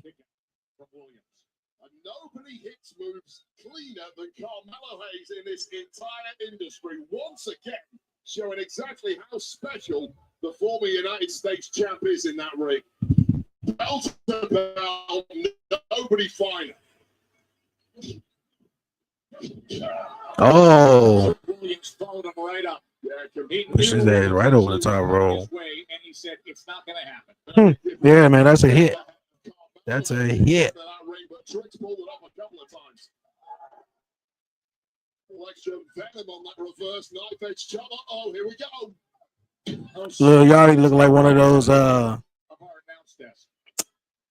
those pimp bosses in the movies with the cane over there, or the trick stick. He just was like, yeah, man, that's my man right there. Watch him do work. Yeah, he's a boss. And the way he leaning on the barricade, though.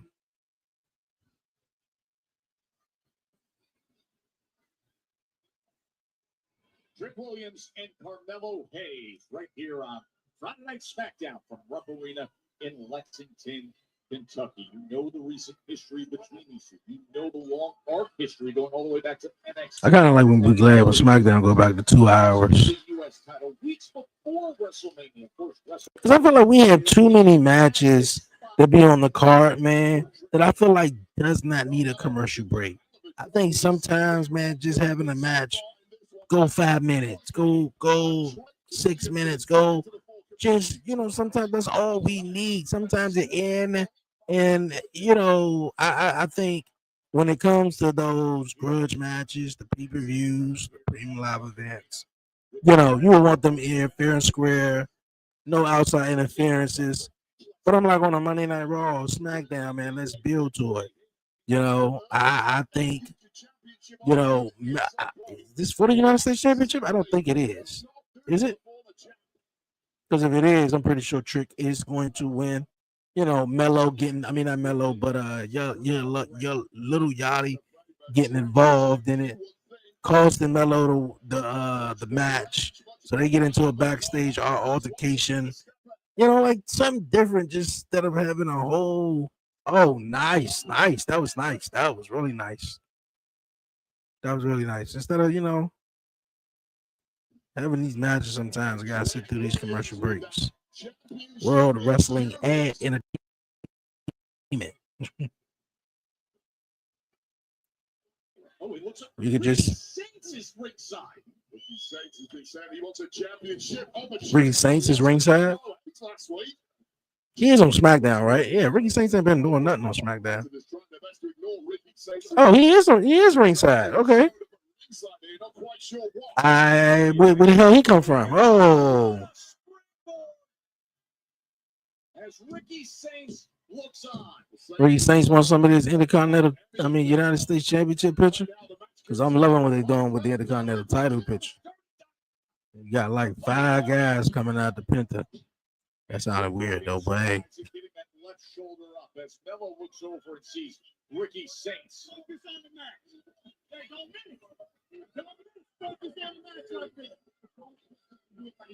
Come on.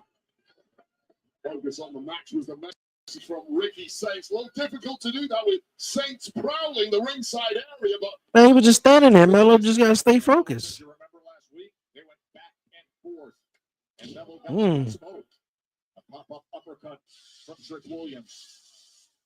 Both men now going. The hell was that? For shot, hole for hole. Was looking to deliver another kick. Suck it in.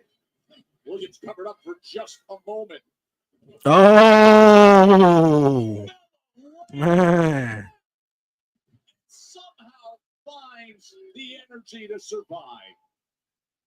Breathing heavily, clearly fatigued now as Trick Williams thought that was that money shot right there to put this one away. Not quite. Took his head off.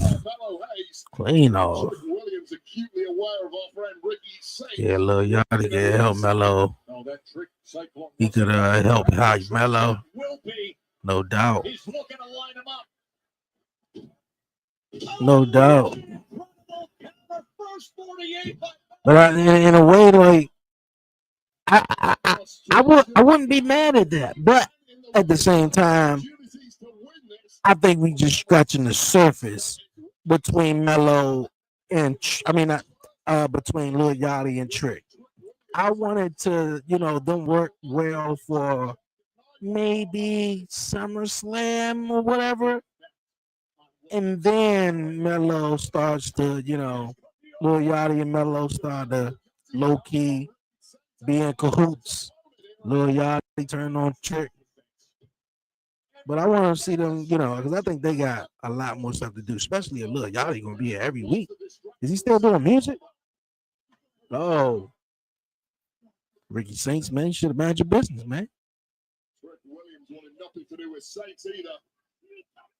Now Saints up on the apron. He gonna get mad at Ricky now because I know Mello had his match. Oh, trick shot. Trick, you need a better finisher though. 3. Here is your winner, the United States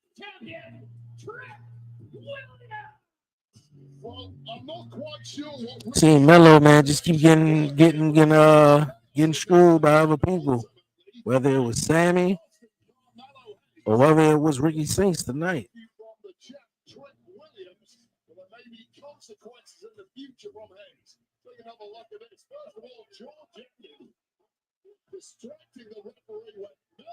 That was a whole 5 count. Trick Williams with the trick shot that connects with everyone. It's a 3 count, and the champ goes home a happy man tonight. Mello says Trick cost him the U.S. title before Mania. Well, Ricky Saints just cost him there.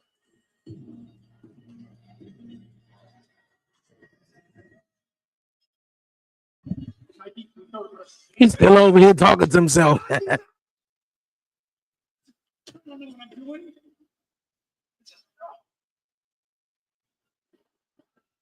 You know what? I'm glad to see you. Someone who actually understands around here. You see what I'm dealing with? Cody Rhodes is my friend. Johnny, he's my friend. And yes, I said some things I maybe shouldn't have said because I was so angry, but just like that, he's ready to fight me all of a sudden. You think you know someone? You know how many times I've been there for that guy? Even when I was going through my own stuff, I was always there for him. And I was happy for him. You know why? Because that's what friends do. You do the right thing. You get that. I swear, man, I'm starting to see how it is around here. I feel like I'm the last real good guy left. Never change. You never change who you are. You always do what's right in your heart. No matter how Johnny Gargano ain't paying. He ain't paying attention to him at all.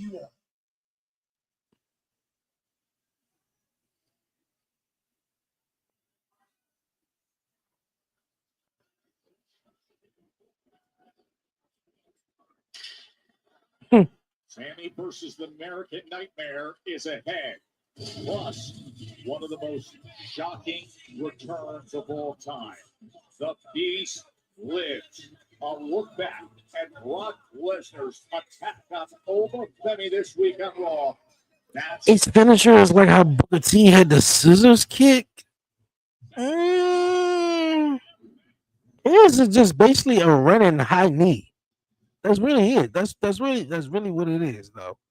A running high knee. You know, that's not all that great though, but just a running high knee. Now Booker T, he just basically did the scissors kick. That was really it, though. You know, even though Trick do and have adopted a lot of Booker T's mantra and everything like that, but now Trick need a better finisher move. You know what it reminds me of is a horrible I forgot the name of his damn finisher move. What was it called? What was Daniel Bryan finisher move called? I know he did the yes kicks and I know he did the label lock or the yes lock. What was that damn finisher move when he used to run and hit you with the knee? That's what it is. That's literally what it is, though. But it's just a sloppier version of it, though, kind of. You know. Now the funny thing is, though, it wouldn't have been bad if he adopted the scissors kick that Booker T actually did for his finisher. You know, but I guess if he already picking up some of his mannerism, I guess he wants something, I guess, of his own.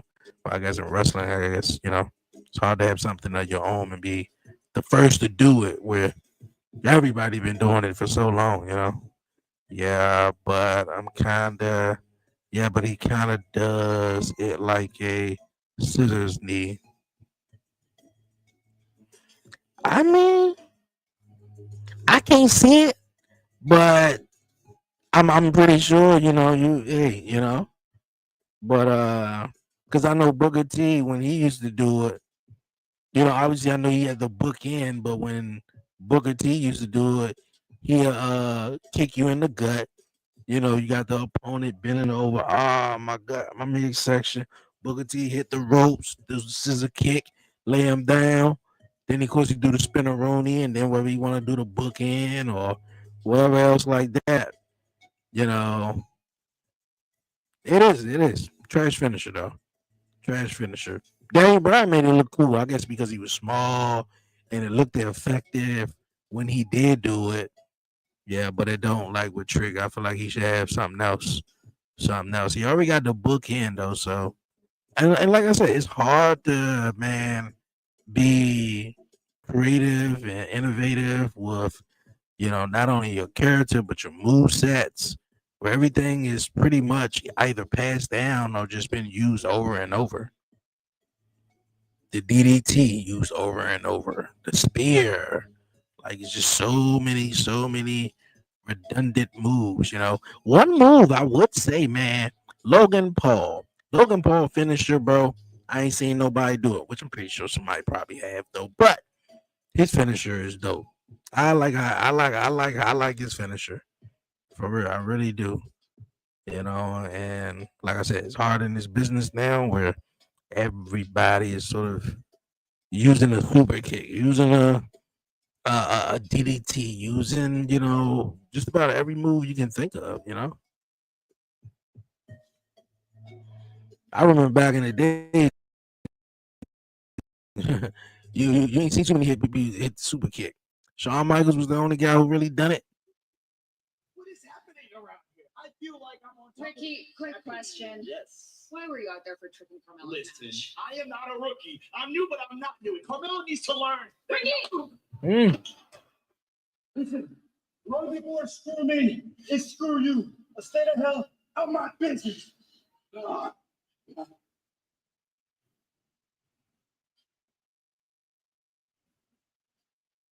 Well, Melo's reaction is understandable there.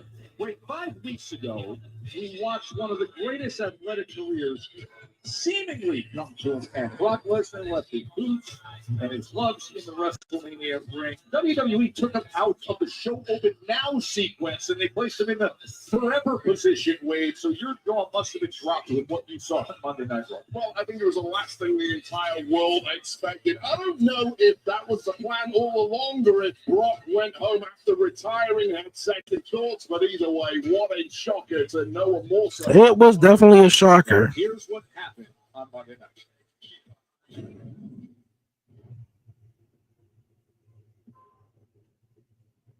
My man came up there, hit this little Oh boy, how they doing this, man? It's nice. Open challenge. Will step up.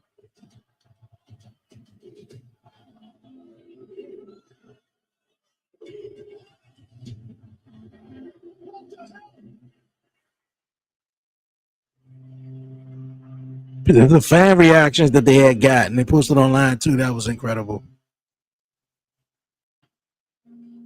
I guess they said, shit, we ain't using the content creators reaction no more. We're gonna get the actual fans who are in the arena reaction.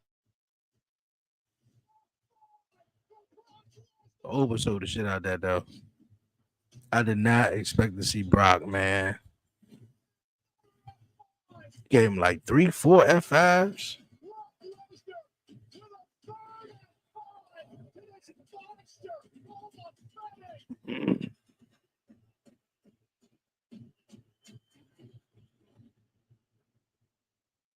I need to get to the bottom of what the hell's going on here. Bring him into the office. Tell me what the hell I just saw. I hear you are looking for me. I filed retirement paperwork on his behalf. Brock Lesnar is retired. Retired? Start talking. I got it for you. It's a contract for Clash in Italy with Brock Lesnar's signature already on it. You get over family to sign that, you have the biggest rematch in history. Right. Melo knocked these out. Bow down, all hail the queen. We started tonight with Charlotte Flair. And now a high point of Charlotte Flair ready for action. It's always a fashion show when the queen is in town. Light skin? You call Mello light skin though?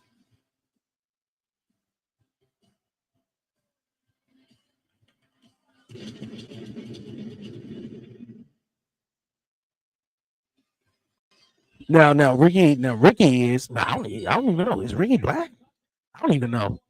But I mean, like, I wouldn't call her Mellow light skin though. You heard that's how they do it in DC. Hey, you know, it's so funny that you said that, man. I was watching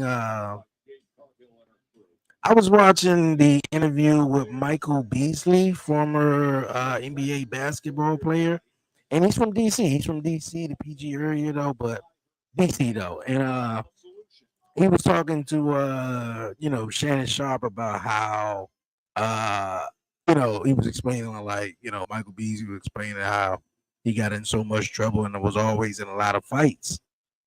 And Michael Beasley, sort of got picked on a lot because of his hair, his skin complexion, his eye color, and everything like that. A lot of people, mistake him for a girl at times, and blah blah blah blah blah. And he was telling my man Shannon Sharp, like, yeah, man, I got into a lot of fights because of guys that look like Shannon Sharp, like that light skin versus dark skin thing. It's like a different light skinned people, boy. They stay together. They stay together. But I don't know if that's a thing in DC though. But I know that is a thing though. They do sort of alienate the light skinned brother out of the black community. Like, bro, you ain't black, bro. I know you ain't black. You light skinned ass. That's why they hate Drake. I see somebody here. I know what my man Carlos was saying. That Carlos Miller. Reason why they hate Drake. My man ain't even from the country. He from Canada. No struggle. Light skin ass nigga. What? Everybody hate a light skin ass nigga. Your light skin ass. Get your conceited ass on out of here. Light skin ass. But I wouldn't say that's a DC thing. But I get you though. Yeah, Ricky is black. Oh, hey, my brother. Very much light skin, I guess. But looking at the standby feature though, and Mello though, he ain't far from light skin, man. He ain't chocolate. He ain't Mark Henry chocolate though, but yeah, he ain't light skin though. He ain't light skin. It's a light skin versus a light skin match. Whoever wins must turn dark skin. I don't know, man. The Chicago Bulls damn near drafted Michael over D Rose. Yeah, man, that interview was dope, man, with Michael Beasley. Real dope. Had me emotional for a minute though. I'm in DC. So people. Yeah, man, Michael Beasley, man. Cool, real cool interview. Real cool interview.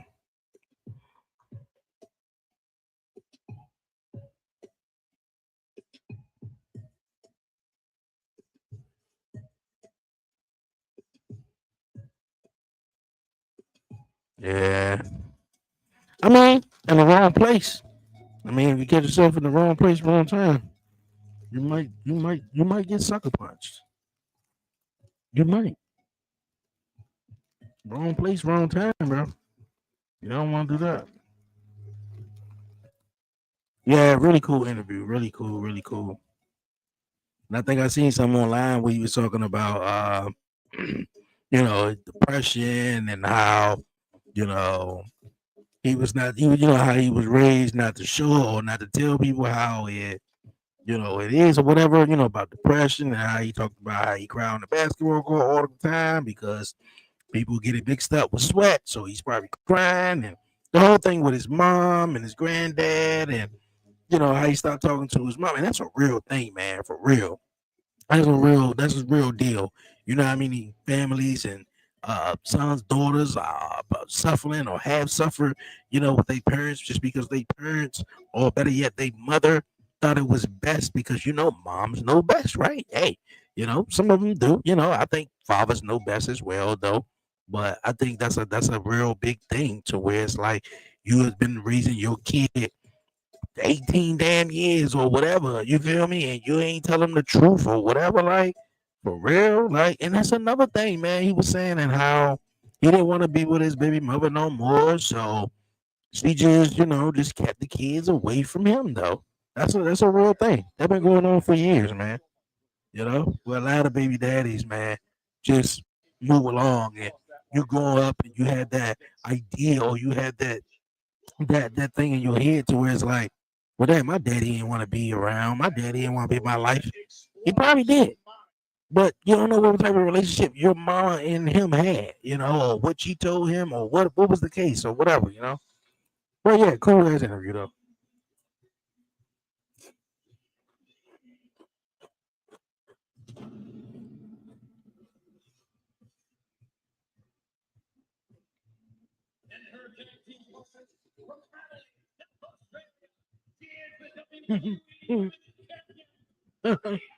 El Grande said, "I'm a slap motherfucker."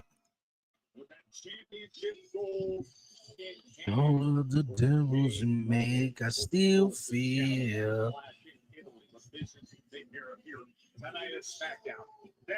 Wwe Kaiser, man, said, "You got me fooled, man."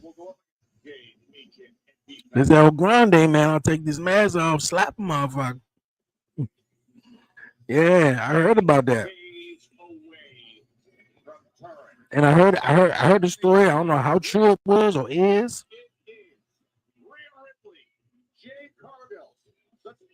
Oh, so they going 1-on-1? I hope Jay win that though. I ain't gonna lie. I ain't want Jay win so bad though, but I kind of want her to win that. But I heard the story. I don't know how true it is though. Wwe Kaiser was on a elevator with maybe a woman that he's already dating or whatever the case is. He was on the elevator with a woman.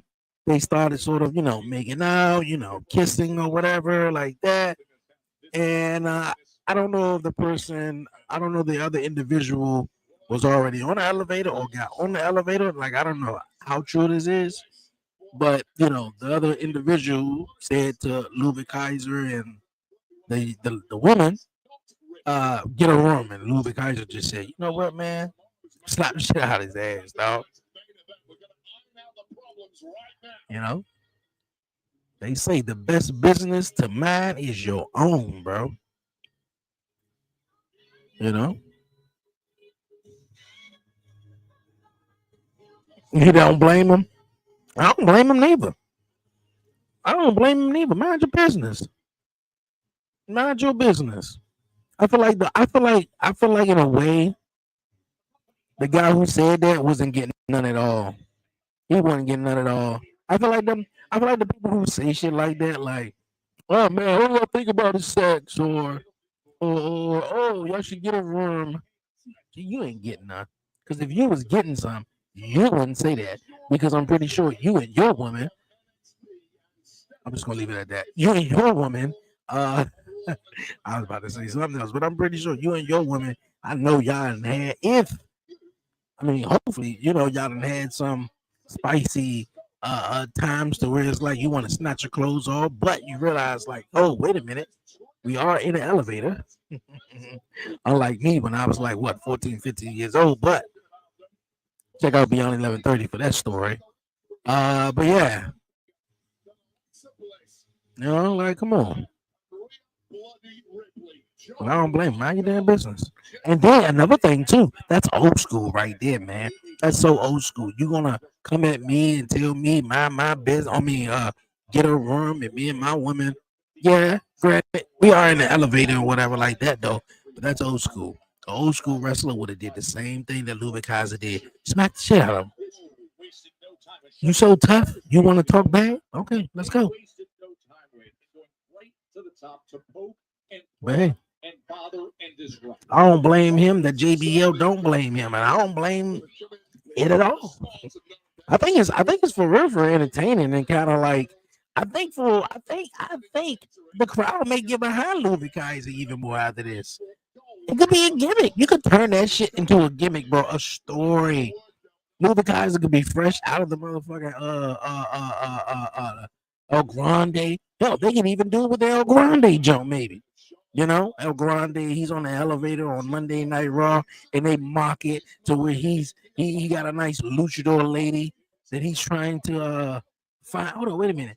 That is that no, it's next weekend. Yeah. You know, he's trying to find or whatever. He's in the elevator. Somebody say something about that. You're not the real El Grande. Smack the shit out you, bro. I don't know who told you to say that. Chad Gable. Well, I don't blame him. I don't blame him. On that tag exchange. Just need to go back in time. First, it was Partners of convenience. But 1 year Clarissa. ago, I hope I'm saying that right. Essentially, that is the role of Rhea Ripley and Charlotte Flair tonight. It's worked once, it may work again, but right now, Lady Reed. Clarissa. She'll smack him. Old girl in the mouth. Now there's Lubit. I think I might heard of that. They said that the dude called his girlfriend her name. I don't know her name. They said that we called ice on her. Oh wow, I ain't hear that part. Yeah, you definitely deserve a smack in the face, though. Especially if you don't call out her name. And then you want to talk about some ice shit, bro? I got some ice for you. You're gonna need some ice. Oh, you're definitely gonna need some ice after this one.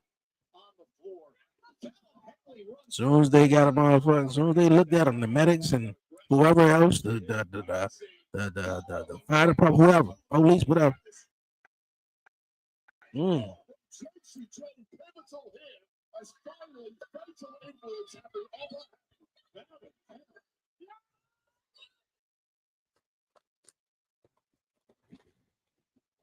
Yeah, finally Henry doing that thing, man.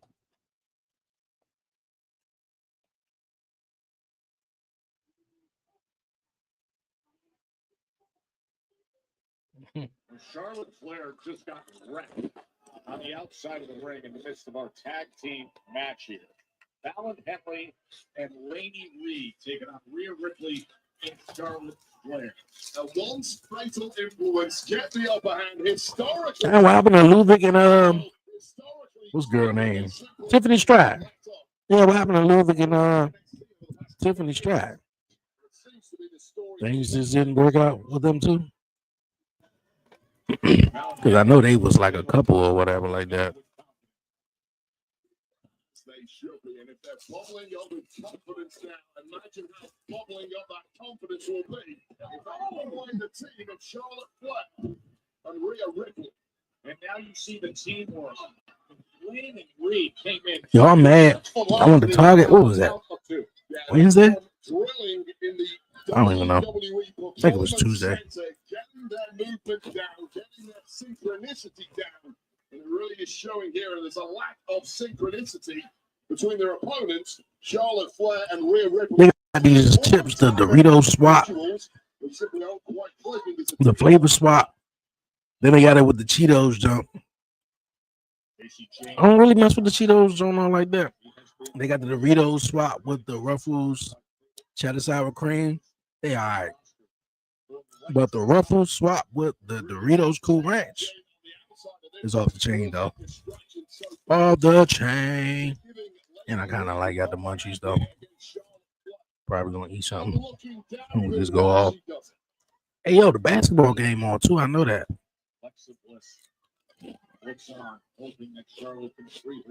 Desperate to get the tag. Hopefully it's still on when this go off. Suddenly realizing that she made a major miscalculation putting Charlotte Flair and Rhea Ripley together in this one. Yeah, but also understanding they need to work through this. I see Louis Kaiser upgrading in life, man. He said, shit, I'm going to go be El Grande. Trying to hide from these suckers. He trying to hide from Tiffany Stratton. Tiffany be like, you know what? I haven't seen Louis Kaiser in months. Movie like, yeah, I haven't seen her in months neither. Listening to the mark of JCJ developing rapidly and becoming a major player to make a full deal on SmackDown.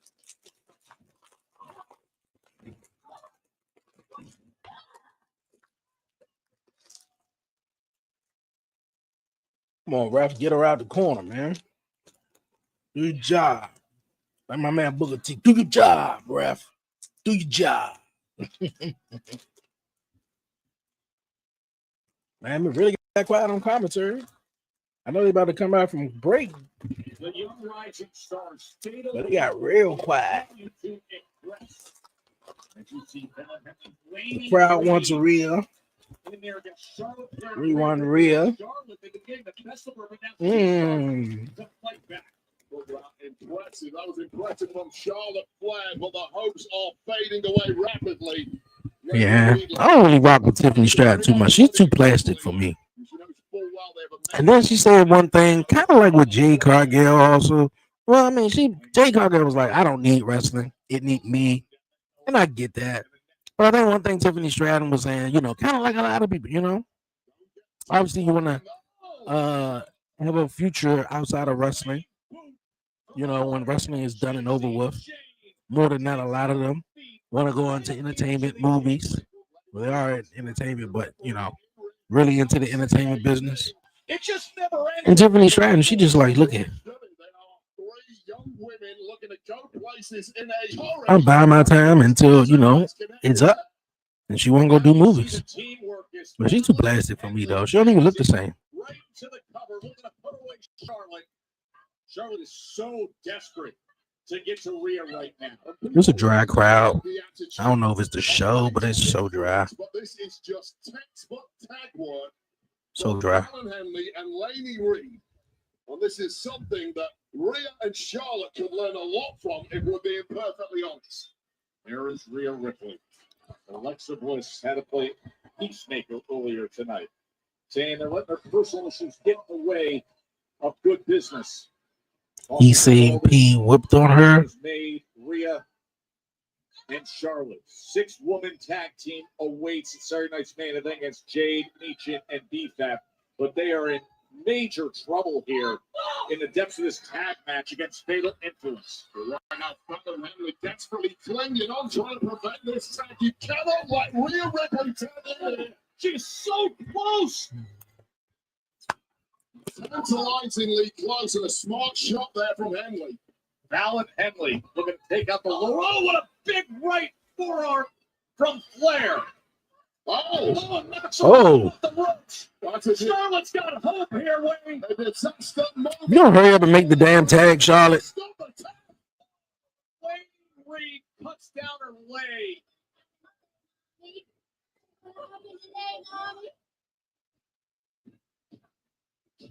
Flair rolls her up. A little too cocky there, did Lainey Reed. Now both are down. And how crucial to that little flurry from Charlotte. Double clothesline. Got both women down to the mat. Rhea Ripley looking for a tag. Motivated, highly agitated Rhea Ripley, who is ready to unleash mayhem. Here she comes. Brutality. Lexington. Well, I hope you had your fun fatal influence because the game just changed. Who's that? Fallon Henry? That cell was wild. Fatal Influence is finding out. Rhea Ripley's finding that gear. German suplex. A kick right to the temple of Lainey Reed. Going for a razor's edge. Oh.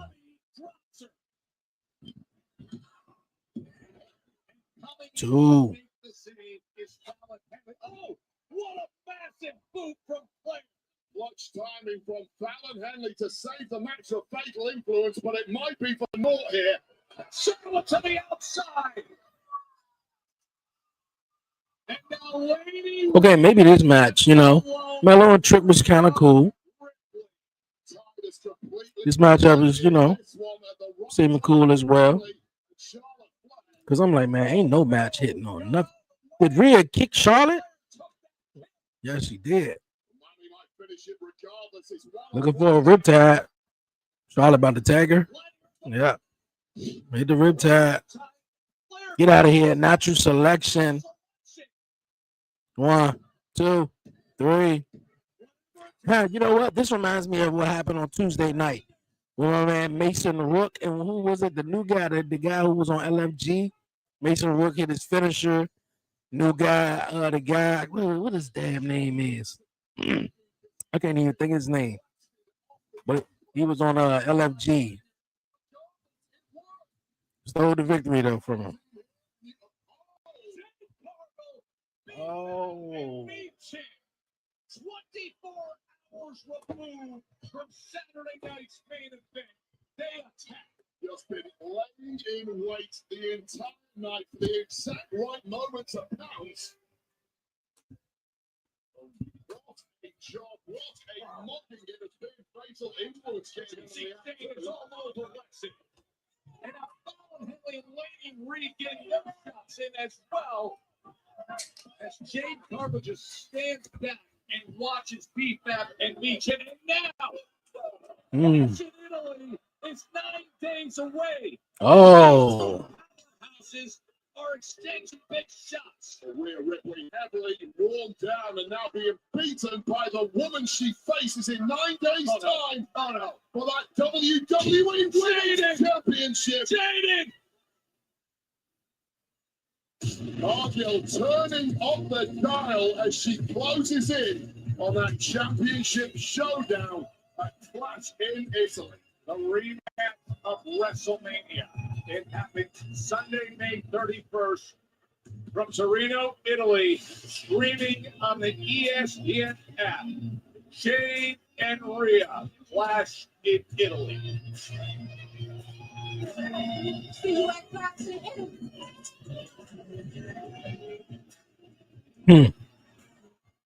She need to buy some bigger pads. She's gonna keep pulling them up the whole damn time. You've got a match tonight against Sami Zayn. I know you're longtime friends with him, so does tonight's match differ in any way from your title? Ever since Trish Stratus, favorite woman wrestler of all time, Trish Stratus said that, man, one of her biggest pet peeve, and I agree. I don't really recognize seeing a woman in the middle of the ring, she's wrestling, and the whole time she's just trying to pull her pants up. They falling down, they too big, they too small. Crack trying to show, keep pulling them up, pulling them up, pulling them up. Just wear something that fits, too much. And I've been there, and you're a student of the game, so you know this. 10 years ago, I felt all those same feelings. On this day, actually, 10 years ago. And I decided I was going to look in the mirror and I was going to be accountable. So tonight, that's what I'm going to do for my friend, Sami Zayn. I'm going to make him look in the mirror and be accountable. As far as Gunther is concerned, he can take a front row seat. He can do commentary for all I care. Whatever he chooses, that's his business. But the one thing he's not in control of is the fact that he is facing me at Clash. Good luck tonight. Thank you so much for your time. Cody Rhodes, who has the ultimate prize in this business, the undisputed champion. But for some people, in business, there are things just as valuable as titles. For Roman Reigns and his extended family, the role of tribal chief is that way. Yeah, I don't know about family politics, but I don't know if... So we just seen the tag team match. Are you watching? Yes, I will be watching Saturday night's main event. Sunday night, we're going to be watching Double or Nothing. And, of course, we'll be back at it for Monday Night Raw. This coming Monday. Yeah, man. I took a for like 2 weeks, man. I know we did the season finale. What was it, the week before? Last week for Beyond 11:30. So we wrapped up that. The podcast show is coming back with some more interviews, at least the second half of the, recent season. Coming back with some, some cool conversations and everything like that. Since Beyond 11:30, we wrapped up that and everything. We're gonna continue some more conversations, that we was having on Beyond 11:30 on the podcast show and all that stuff, man. So yeah, we're gonna be at it all this weekend.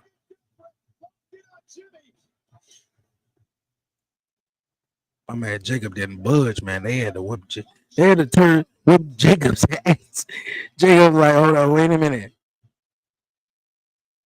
That ton of Death Grip, man, but must be Roman Reigns' kryptonite. Or every Samoan's kryptonite, I guess. Because he took out the Usos, was taking out Roman. And when Jay super kicked his ass, he ain't let go. I was like, oh shit. I'm kind of glad they started out Raw. Because for the last 4.5 weeks or whatever, Raw has ended with a promo segment with Roman and Jacob. So the fact that they switched it this past Monday was pretty cool. Because Roman got this thing. If he ain't coming out first, he definitely coming out in last. And if he ain't last, he definitely gonna come out first. Two important parts of the show, the beginning and the end.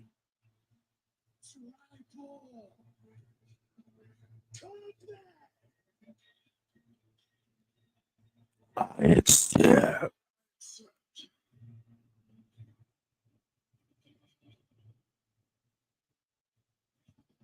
it would be one thing if it was just the world. Flash of Italy, man, turning out to be an event. Roman and Jacob, tribal combat. We got Cody and Gunther. Brock Lesnar versus Oba. Rhea taking on Jade Cargill. I'm like, okay. You know, if I had to choose, I can skip Saturday night's main event, though. Because Clash of Italy, man, like, okay. Knows what it's like to be in that position, to battle for that. Right now, he's got a tough one ahead of him. They just throwing shit up there, man. Damian versus Solo, though. They just threw that match together from what happened earlier in the night. Damian Priest coming out to save who they beat up? Shinsuke Nakamura.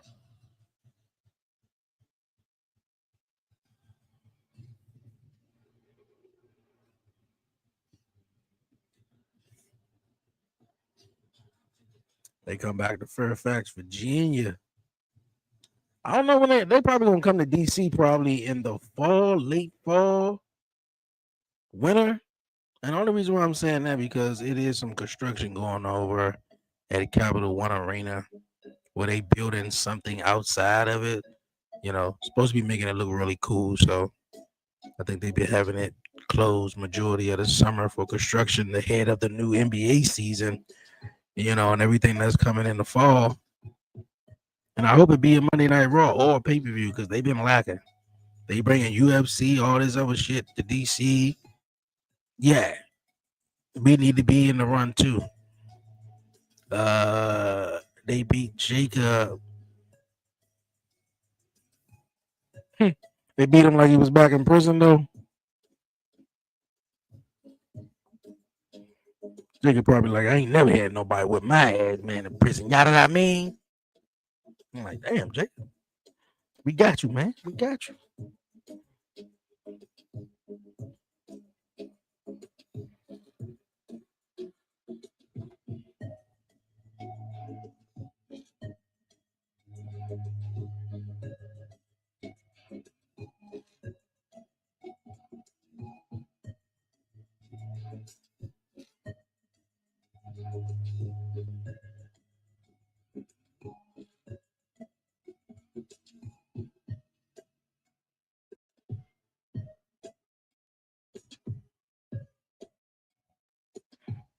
Cody Rhodes versus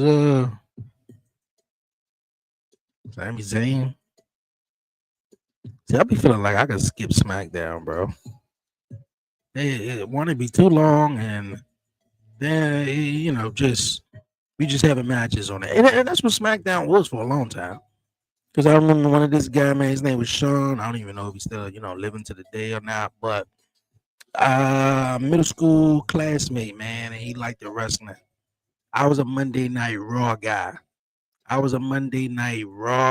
He was a SmackDown guy. And a lot of people liked it SmackDown. I mean, you got to think of it like from like 02 for maybe like 07, 08, maybe. Man, like SmackDown had Rey Mysterio. SmackDown had The Undertaker. It had Brock Lesnar. It had Kurt Angle.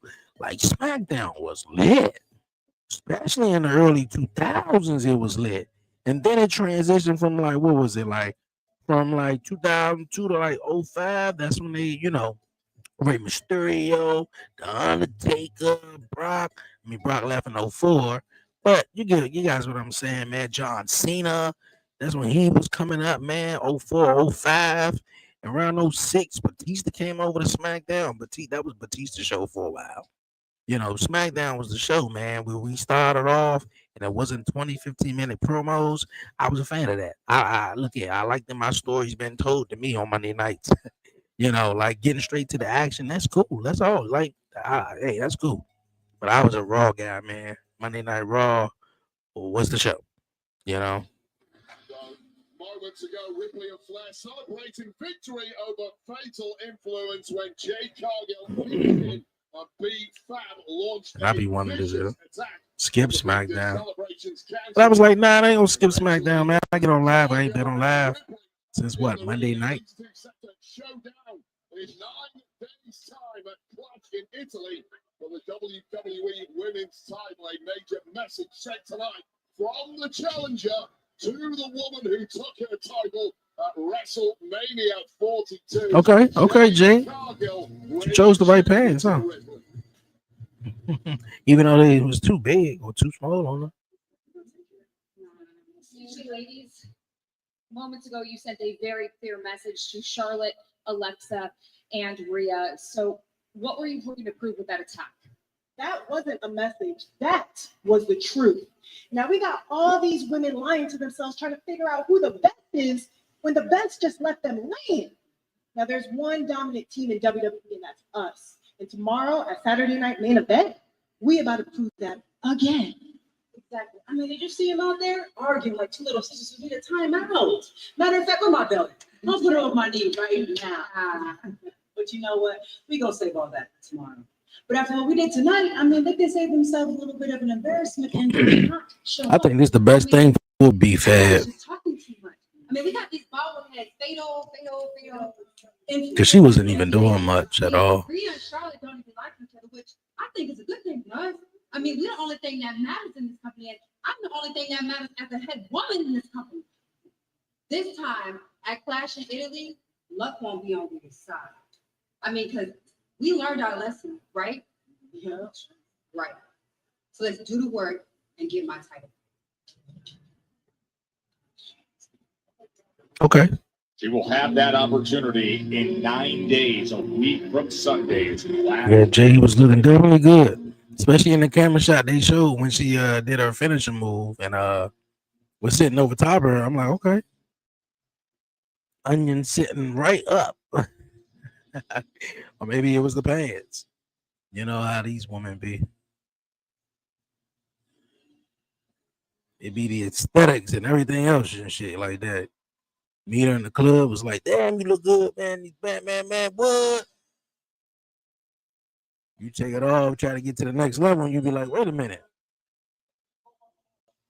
That was a pancake back here, man. I thought I seen some humps back here, man. I don't know.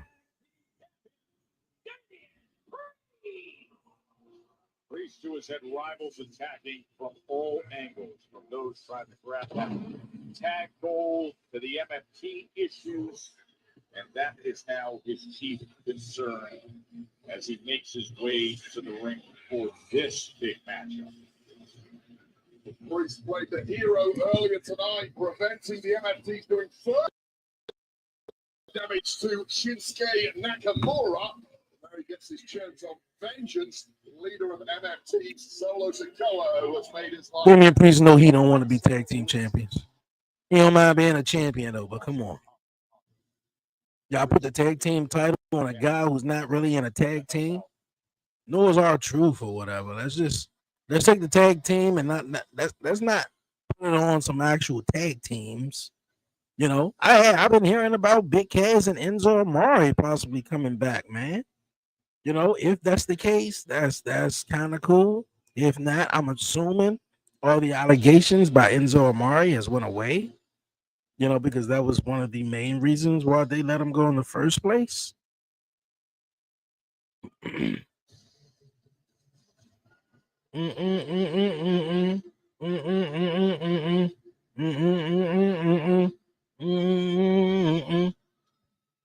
Taking it all. Taking it all. Ready for war. Taking it all.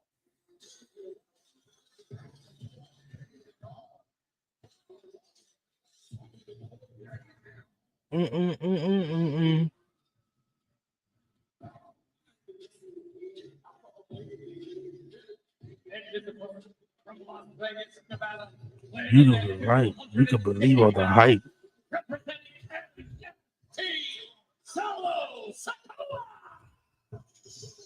With Tama Tonga trailing him. And give credit to Tama Tonga for the Taking it all. conversation he had with Solo Sikoa. Yeah, I think there's been some very interesting developments with Tama tonight. Not only proving him. That boy Keith Lee ain't hitting it right. Not only has Tama bought in, but now Solo is buying back into. Yeah, you know, like, and that suck, right? That really does suck. For that story didn't even turn even true. It cost him so many years.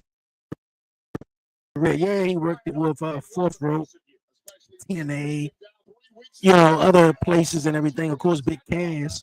We seen him doing this thing at AEW. Hearing his contract may be coming up. But man, actually having them back, I think would be awesome, man. You know, it really would be awesome because they didn't really get into a groove all like that. They broke them up too soon. Actually, they tried to have Big Cass go on a roll as a singles jump. Had Enzo do his singles jump. He wound up being a cruiserweight champion. What year was that? 2016? 2016, 2017, 2015, maybe? Man, that was about what, 10 years ago, man. I feel like Enzo Amari and Big Cass could have been one of, if not, they could have went down as one of the greatest tag teams by now. I would feel like Enzo Amari and Big Cass could have had some amazing feuds with the New Day, with the Usos.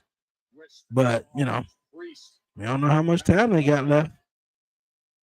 And who's to say they might do the same thing when they come back, break them up?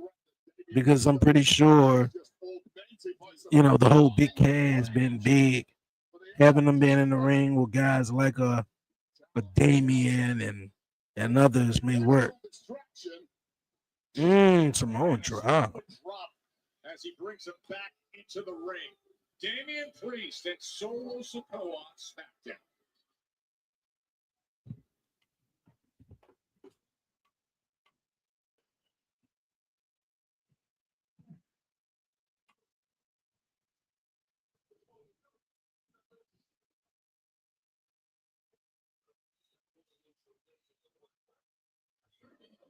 Been a busy night for Solo Sikoa and his MFT. Tama Tonga with victory early tonight against Shinsuke Nakamura. Oh, and Tama Tonga getting involved, delivering a right hand to Damian Priest. I'll tell you right now, the tension between Solo and Tama have really held this group back. Next week's SmackDown is going to be in Barcelona, Spain. Almost flawless with their attacks. Raw going to be in Turin, Italy. So next week's Raw, next week's SmackDown, and next week's Raw obviously will be taking place at different times. I won't be able to watch. Well, next week's, well, is it this week's Monday Night Raw coming up? Hold on, well, let's see if this ticker repeats itself, which I think it will. No, I think they said June 1st. Monday Night Raw, so the week after that, yeah. So that Raw and next week's SmackDown, I won't be able to watch them. Now, SmackDown is a different thing, which I, of course, still may start earlier in the night. Probably like, it depends on how to ride and all that. Might start at like 7, you know, make it a little bit easier.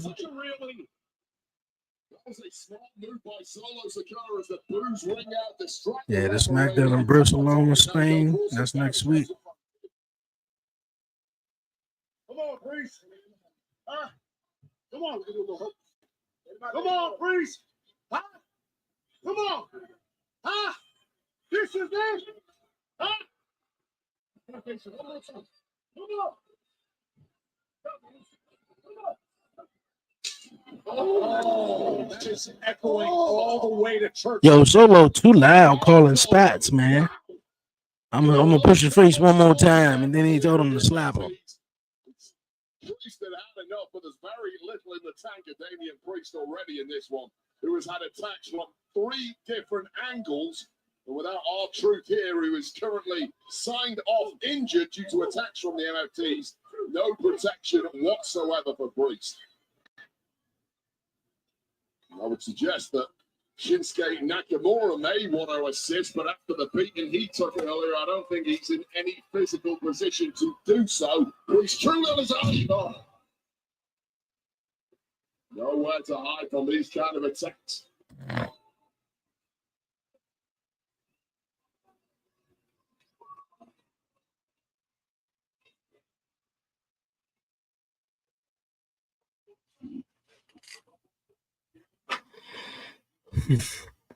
Got 30 minutes left in the show. Has been getting the best of Damian Priest. Look at this scene here in Lexington.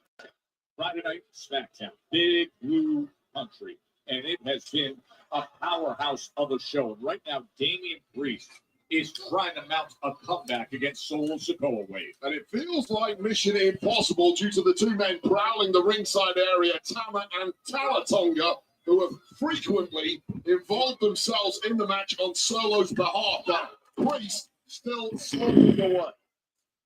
Earlier tonight, Damian Priest came out to support Shinsuke Nakamura from further beatdown from Solo and the MFT. Then there was a heart-to-heart conversation with Tama Tonga and Solo, clearing things up, saying this is your time to Box run the ears. this business. And now Priest Looking for a with Solo superplex. in position. That superplex on Monday Night Raw was dope. Finn Balor, no, was it JD? Or Finn Balor superplexing JD through the tables on Monday Night Raw, and then was it a street fight? The question is, can Priest shake off the cobwebs and somehow launch a comeback against a man who has been merciless in his attacks on the former World Heavyweight Champion? It has been a sustained attack from Solo, but it's that superplex enough to open the door for Damian Priest. Well, Priest certainly seems to think so. The belief is back. They toe the line in the center of the ring. Priest, one of the very best strikers in the game, and showing you the striking combination. So much rage and so much range for Damian Priest, and he's using up all of it now on the face of Solo Sikoa. And that running, leaping shoulder into the corner. Oh, Damian Priest. Well, Priest has suddenly found some energy reserves. Oh, Solo hit the post there. It's the step ahead now is Priest. Going for the rail. Finding his way. Broken arrow. And it right shoulder up. And that is a big old frame of Solo Sikoa to be throwing around as a couple of other big old frames on the outside. Tama and Tonga look on helpless. Lexington is rallying behind Damian Priest as Tama Tonga just enough of a distraction to create an opportunity for Solo. Solo's utilized that several times. Tama Tonga with all that leverage. You're Nagi. Spinning Solo slam. Priest is still in. Yeah, this is crazy levels of resilience from Damian Priest now, who almost certainly has no chance of winning this thing with the chaos on the outside. And to kick out on this spinning Solo that has put down so many opponents has just further antagonized Solo Sikoa. And now he eyes his prey. Solo Sikoa. He's going to rev that big engine. Oh. Priest beats up. Right on the temple. Priest on the attack. Rebound Larry. Solo Sikoa looking like a drunken sailor now, completely clueless in how to defend himself against Damian Priest. Oh, and just when Too many people getting up on the apron trying to interfere tonight, man. That's wild. Trying to go for the Samoan spike or the solo spike. Damian Priest. Oh no. How about that, Tatala? That punch resistance, that kick resistance of the 7-footer. Shaking his head, it's going to take more than that, Priest. I'm sure Priest is going to give it a go. Oh, got caught, got dropped, and Solo Sikoa picks up the win. I don't know why I could have thought of something like that was going to happen. Damn, Priest was moving slow as shit running on the ropes, though. At that last spot, I'm like, yo, why is he moving so slow? Just so Solo hit him with the spike. I thought he was coming out earlier to save Nakamura. Solo Sikoa has been trying to recruit Royce Keys. And here's Royce. Royce Keys, the #1 contenders match last week against Gunther. And he got a steel chair for that. Like no reaction, no nothing. Like the crowd ain't, yeah, cool. No, nothing. Royce Keys going to join them. And then they about to beat up Damian together. No. That's a sound decision right there. Solo Sikoa has not been one to take no for an answer, but repeatedly the answer has come from Royce Keys. No, I don't want your assistance. I don't want to be part of your MFTs. And Damian Priest is a lucky. Oh!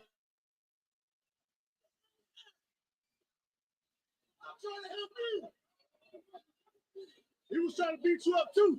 Hey, get him. Don't trust him. Priest after that beat down. Yeah, he's trying to beat you up too. Solo too funny. Straight ahead. Cody Rhodes, Sami Zayn is next on SmackDown. Monday on the final Raw before Clash in Italy. Roman Reigns. Jacob Fatu. Tribal. Come back. I accept. But can't miss contract signing. Plus, after a vicious attack. Oh my God! Over 50 kicks off the night. Ooh. Monday, 8 Eastern Pacific. Only on Netflix. Okay, he's kicking off Monday Night Raw. We ain't gonna waste no time on Monday night. Okay. I dig it. Over Femi says, shit, Brock, bring your bitch ass on out here, man, so I can finish what I started, you know, at WrestleMania. Okay, Royce doesn't get any. That's what I was saying. Yeah, he didn't get no reception. I think it's tonight's crowd in Lexington, Kentucky. But I wouldn't 100% blame it on him. Lexington, Kentucky is a pretty solid town when they go to, you know, I'm assuming. I know Bianca is out right now. She's pregnant and everything. She's from Tennessee. I don't know why I say Kentucky, you know, but nonetheless, yeah, I think it's the town they in tonight. Seeming like really dry.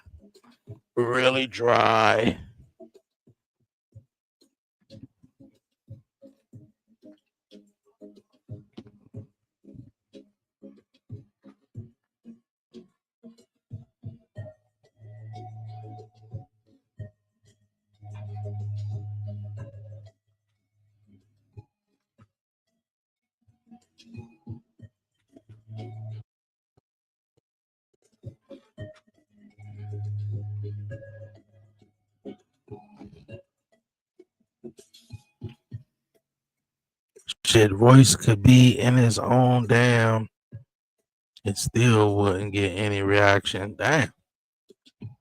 I don't think so. I think he'd get some reaction. I just think one, it's the crowd. I'm pretty sure just about everybody tonight, you know, the crowd wasn't. Yeah, it wasn't popping, you know, tonight. However, I mean, Whiskey's is pretty fairly still new. I know we seen him makes his WWE debut at the Royal Rumble. I don't think he had a match at WrestleMania. He was the Andre the Giant Memorial Battle Royal winner. And we sort of been seeing him stand out in the last couple of weeks. You're a nice guy, sir. No, I'm like, I don't think so. I think a lot of people, even myself, when I was watching AEW or still watching AEW and see Powerhouse Hobbs, Royce Keys, whatever you want to call him at the time or whatever, I was like, man, yeah, this looks like he belongs in WWE. But everybody don't get the same treatment. Everybody don't get the same reaction. You got to little work hard to get that reaction. Have the fans, buy into you or believe what you're putting out.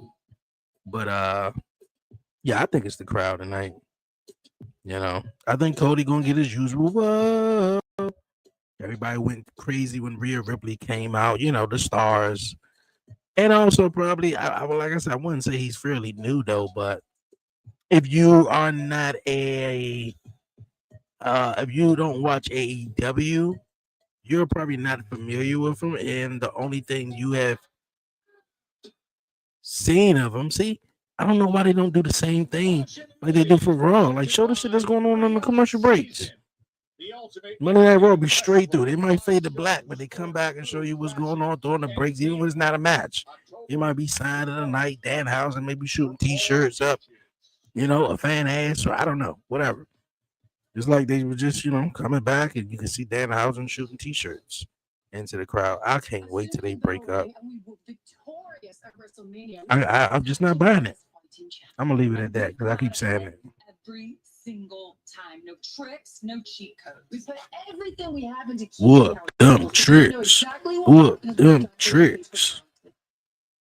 Nia Jax and Lash Legend, on the other hand, they're used to walking all over people to get what they want. You already beat them, and they're desperate to come up with excuses. They said, we cheated. But what they call cheating, we call experience. Bust down page is on. There's more to being as named champions than just we are two of the most influential, history-making women on this roster. So the irresistible forces can underestimate us all day long, baby. Because at Saturday night's main event, when we step into that ring, they won't know what hit them. That's just an example of the next 9 days. As good a stretch of action as you're going to see, the highest quality of matches. Saturday night's main event, streaming on Peacock. Let's go through the card and show you. Okay, so for tomorrow night, did you see any other tapes yet? No, I have not. I thought we talked about that Monday night. Yeah, it's been a busy week. But I think I'm gonna put that in my phone. I definitely gotta check that out. We got Division taking on the Street Profits. Are we gonna see the Street Profits splitting up or what, man? I would like to see that though. I feel like Division is gonna win that. Montez and Angelo is probably gonna have some difficulty staying on the same page. Especially when you got Angelo Dawkins helping out Seth Rollins and everything. Penta versus Ethan Page. I'm all for Ethan Page, man. All ego Ethan Page. So Ruka versus Becky. I got So Ruka winning. So Becky, the greatest of all time, and it's not just me saying it. It's not just her saying it. It's Bleacher Report. It's ESPN. It's everybody saying. I feel like Becky Lynch is about to make another star within, which I'm pretty sure she's already, but she's about to make another star. So Ruka, 24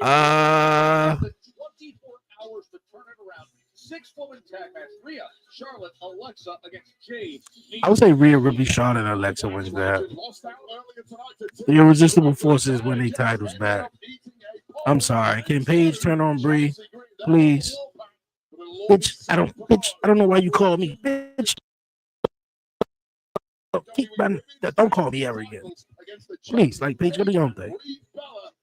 Do your own thing. I think you really will need it into some of these divisions. Hey, Blake Monroe. Hi, I'm Blake Monroe. I'm Chelsea Green, but you probably already knew that. Yeah, I did. I actually watched you out there, and I just wanted to say that I wish I didn't.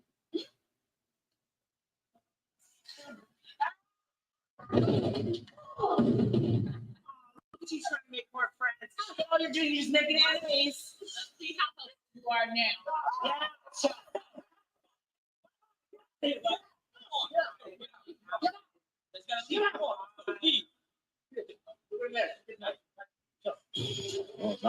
Look at my girl Chelsea Green like that, man.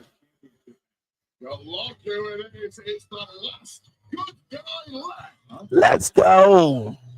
Main event time. So been alright, but shit, there's been moments throughout this show, bro. I was like, you know what? I think I'm about to just go ahead and stop this live. But nah, man, nah. We're gonna stay consistent, man. We been at a little, I ain't gonna say a rough spot though, but obviously, you know, taking care of family, making sure everything's straight with that. And yeah, when I had the podcast show, still be having the Talk Pro Wrestling, the watch alongs, and beyond 11:30, trying to put out all the clips. Still be a dad, be tired, trying to get some rest. But I know you got to push through it, man. And of course I do. I'm tired right now. I was trying to get some rest before I even did the show tonight. Why you keep trying to wake me up? Babe, you sleep? Babe, you going to sleep? Look here. Shit. Oh, what's this commercial? We talking about championship belts? Yeah. You know, keep that consistent going on. And yeah. School. Man, real fast. We got 3 minutes to go, man. If you guys don't mind, I'm pretty sure I'm going to say this again on the podcast show. Because beyond 11:30, we wrapped that up, man. It was Thursday, man. A little vent real fast, or story / venting. Here in DC, man, they got this thing called Metro Access. And I know Seafood, I know you're in Chicago, I know a couple of people, wherever you at in the world. Appreciate you guys for tuning in. But Seafood, I know you said you're from Chicago. So whatever is like the public transportation in Chicago, like here in DC, we got the Metro, WMATA.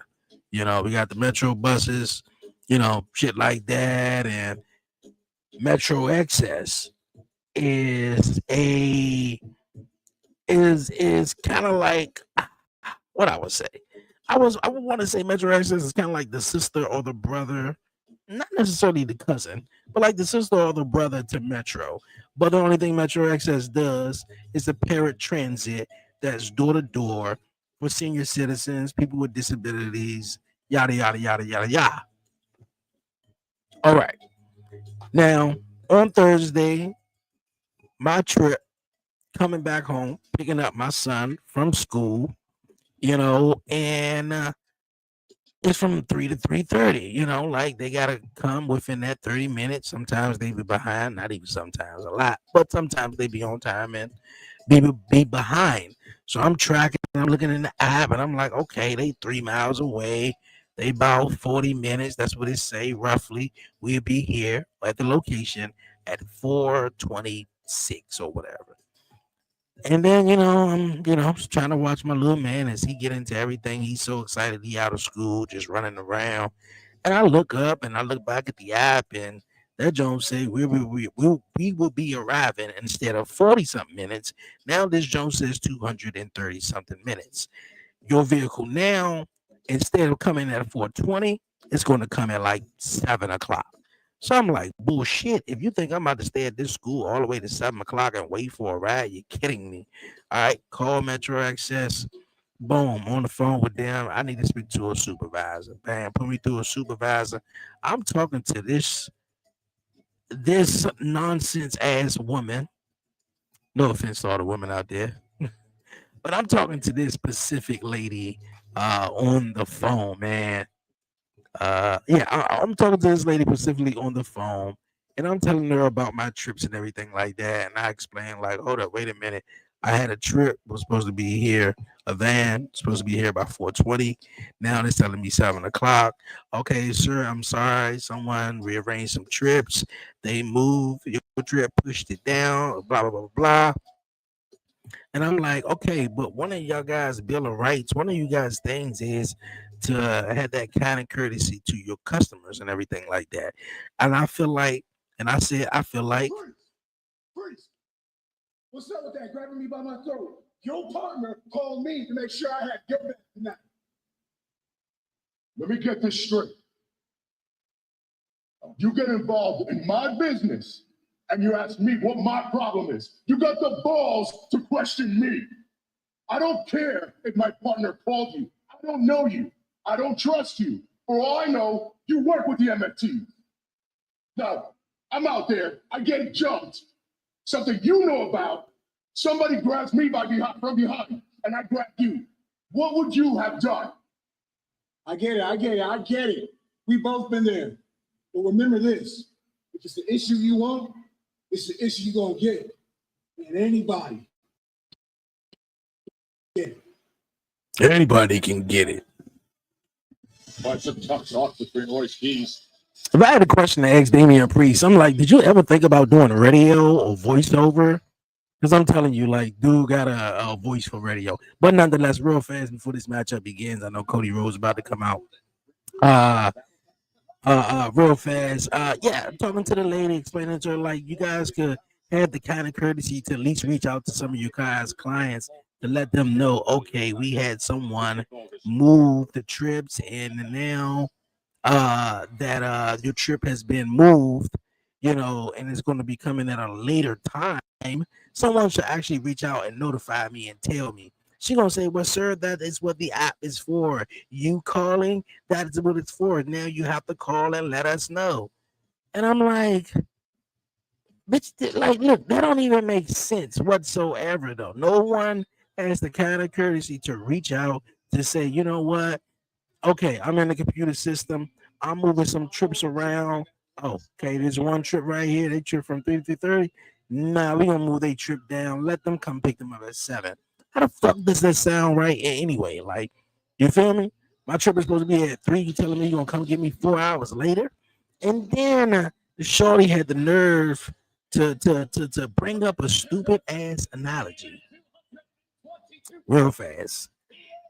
She started to talk about, okay, sir, I worked in for the plane, I worked in the airlines, and I worked on the trains, the Amtrak, and when your plane is running late, do you think they call you and reach out to you? Which the airlines, American Airlines, Amtrak, whatever the fuck you want to call it, Metro, is not a paratransit door-to-door service. Metro Access is real similar to almost like a cab service. They're gonna call you, notify you that they're on the way, notify you that they're outside, and then once they get outside and they feel like they've been waiting for 5 minutes, 7, 8 minutes, they're gonna call you and say, hey buddy, we're outside. You feel me? This is not, you can't compare this shit to American Airlines and shit like that. Yeah, if your flight delayed, no, they're not going to reach out to all the million people across the world and let them know. Like, if you have an app, you might see, oh, my plane is running delayed, my train is running delayed. But this is a door-to-door paratransit service where the driver is supposed to come out, meet you at the door. But you don't have the ability, and you talking about this bullshit of, yeah, we ain't supposed to call out, man. That's crazy. If that's the case, hire me. Hire me. I'll make some money. Hire me. Hire me. Hire some people that have the compassion for folks who may be elder, senior citizen, walking with a cane, walker, crutch, or in a wheelchair. You talking about, I got 5 minutes. I live in an apartment building, so you want me to leave out, catch the elevator that might be taking forever, get downstairs, and I'm supposed to all do that in 5 minutes, or else you guys leave. Man, bullshit. All right, my venting session over with. But yeah, I definitely gonna get more into the story on the podcast show, man. This coming Wednesday. So if you guys, man, haven't not already, I don't know what you're waiting for. I got a lot of new people come across the channel, which I appreciate to the fullest, to the max, man. And if you haven't already, definitely make sure you like, comment, share, and subscribe, man. For real, the podcast show is coming back. I believe this Wednesday, I believe. So we're gonna be getting into some more conversations and some more cool topics and all that stuff like that, man. As the summer approaches, look, man, about to be 4 in 2 months, so got quite a bit of stuff looking ahead, man. So yeah. Terrible customer service. I hate terrible customer service. Hey, terrible. I'm like Shorty, like really tried to like compare it to Amtrak. And I worked through there. Do you think they reach out to you? No, they wouldn't, because American Airlines doesn't have a paratransit door-to-door service where we come to your door or come to you and meet you and take you. Like, come on, man. To even say if it is just we're not supposed to call you out. Okay, well, y'all need to hire somebody. Y'all be having all these dumbass drivers that don't know what they be doing. Y'all need to hire somebody that could be like, okay, you look here, I take on that role. Look, I would shit. I need a job. I don't mind work. Oh, Quick to send him down. The blocks there was Sami Zayn, who now has an advantage.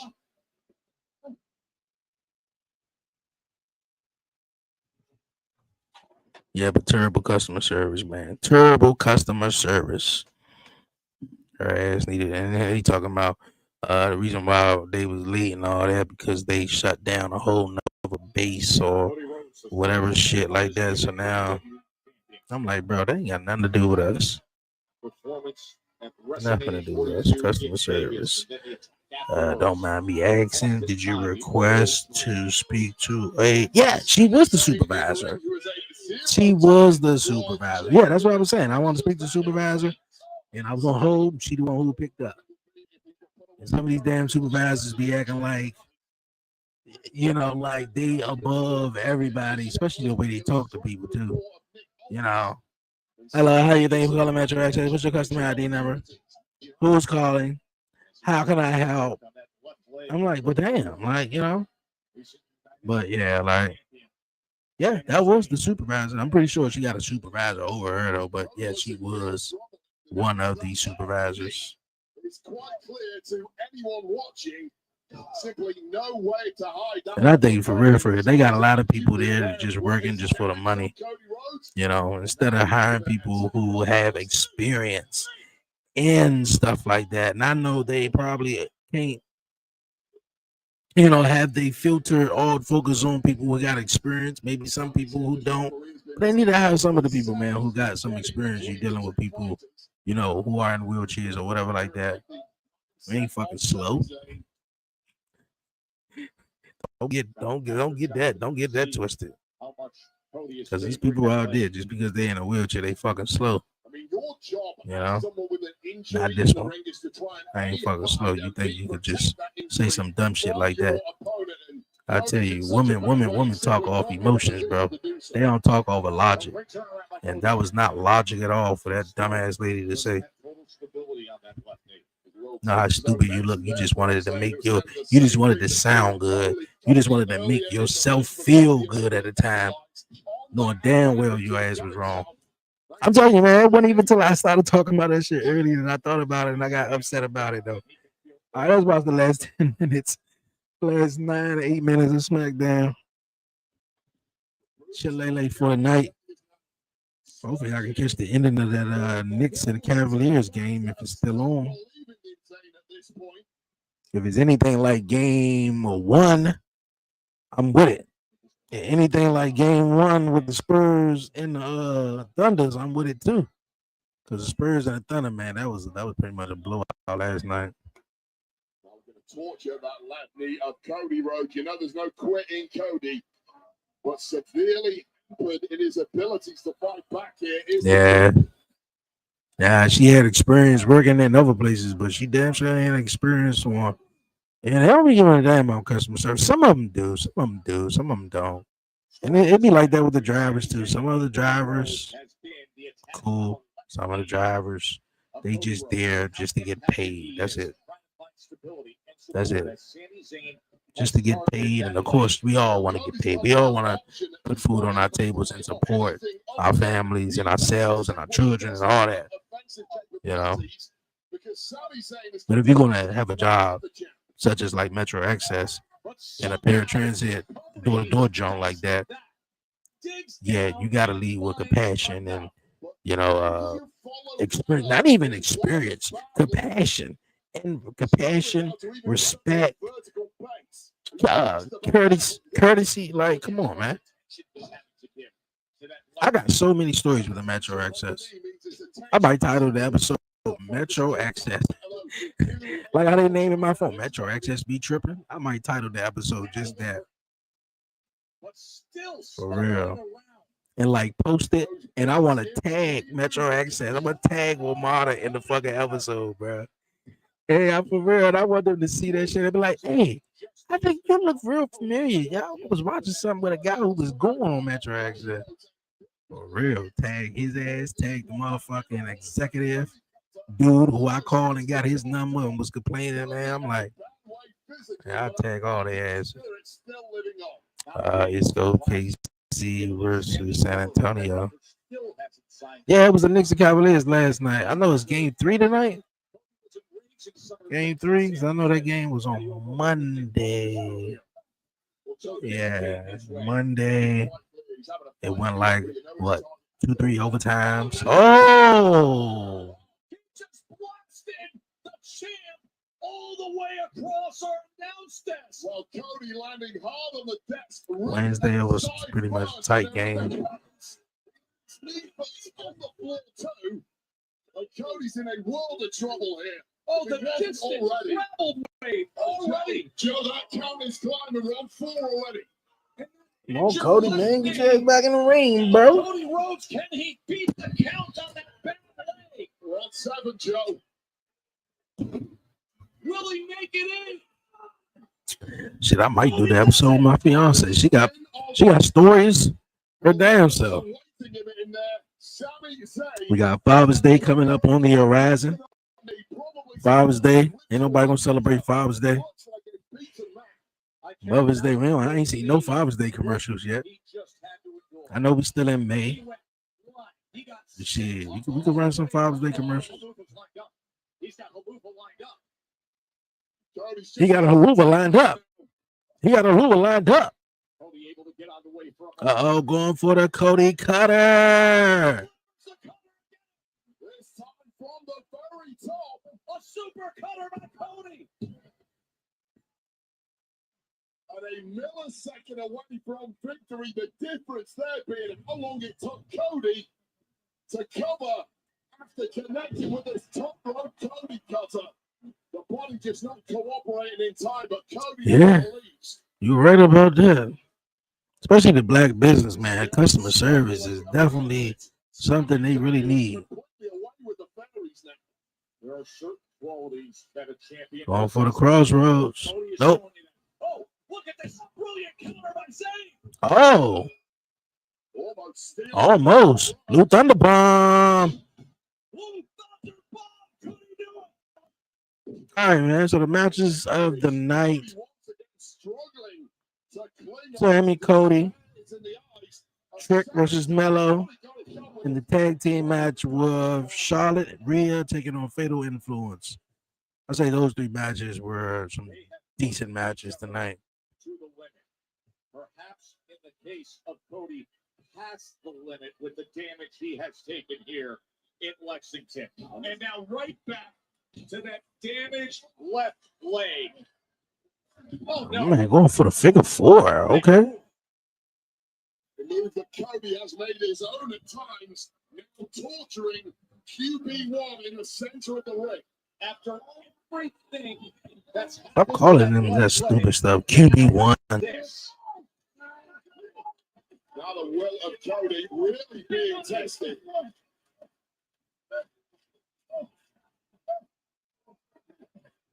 Oh, trying his best, I think, to reverse this. Yeah.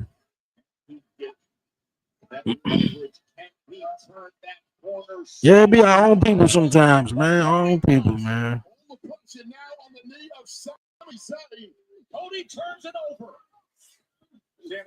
I say, as long as we lead with, respect, kindness, man, and compassion, and like once we leave with that, man, I think we'll be all good. Especially knowing how to communicate as well. Got a lot of folks, especially black people, man. They don't know how to communicate. Most people, whoever was communicating with them, they really want to communicate with. They were, instead of talking to them, they were talking at them. So like disaster kick.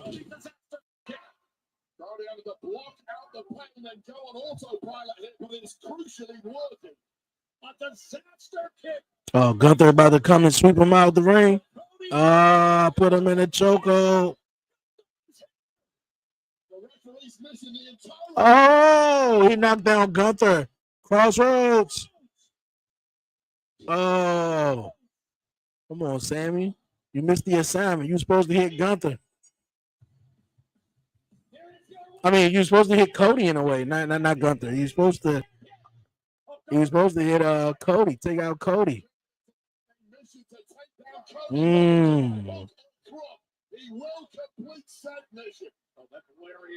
Powerbombing him on the belt. Oh, next to the belt. Days to clash in Italy.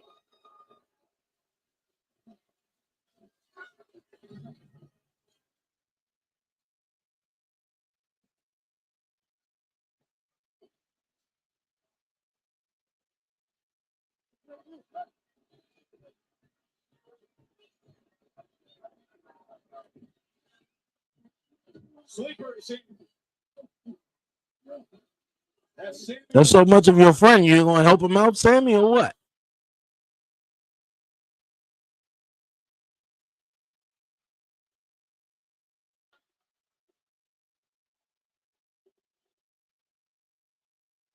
Sami Zayn exits the ring as Gunther has the sleeper locked in on Cody. Sami is distraught that he lost the match, but now Gunther has free reign to do whatever he wants to the carcass of the WWE champ Cody Rhodes, as he has done so many times over the course of the past year to so many legends at the end of their careers.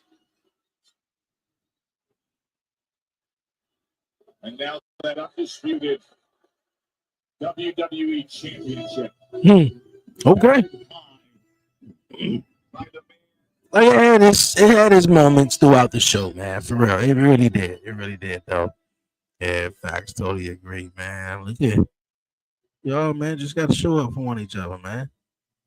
For real. Clash in Italy is going to be something next week. But what a Friday night, man. What a Friday night. What a Friday night. I hope you guys are enjoying your guys' Friday night wherever you are in the world. I know it's like 10 o'clock over on Chicago side. So still pretty early. But it's 11 o'clock here. Check out the game a little bit. And just cool and relax, man. Yo, I appreciate everyone definitely for tuning in to the live chats, man. As always, it's always fun, man. For real. Once again, if you haven't done so already, next Friday they're gonna be in Barcelona. Sammy ain't shit for that one. Hey, look at it. He was going through it. Cody gonna talk to me like that? That's my friend. If that was your friend, why you ain't help him out? You didn't help his ass out at all, though.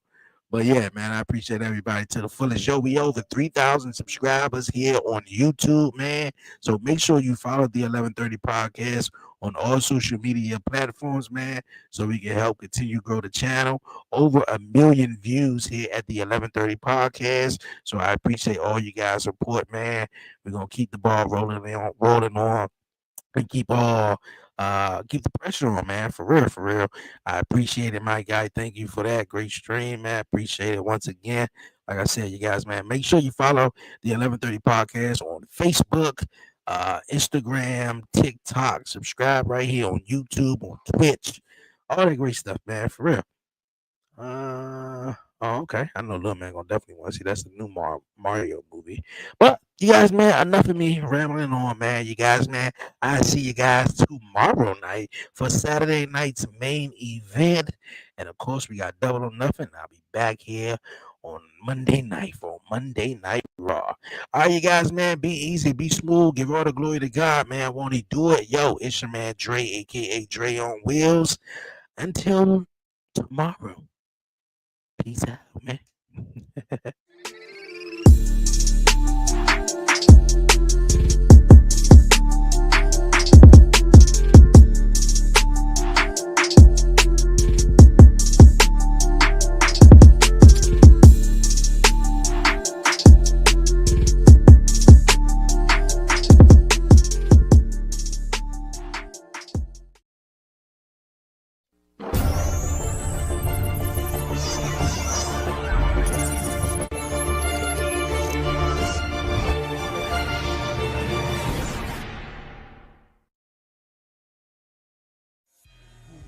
Yo, what up? This your boy Kenneth Stones, aka Coffee Weaston. This your boy D.O.E. Good Brother Bowl. And we are the Dirty Hills. You already know, man, you tuning in to 11:30 podcast. Not 7:30, but 11:30. Dude, that's my job. Not 7:30, but 11:30. Yeah. And you have been Dirty Hills approved. For over 30 years, Greenberg and Betterman has successfully represented thousands of personal injury victims in the D.C. metro area. They laid out the groundwork, and all I had to do was follow. And they made following easy. They were very assertive, and they kept me in the loop the entire time. I think it was just a great experience to be treated that way as a professional from professionals. Let us help you too. Greenberg and Betterman. Call us. Feel better.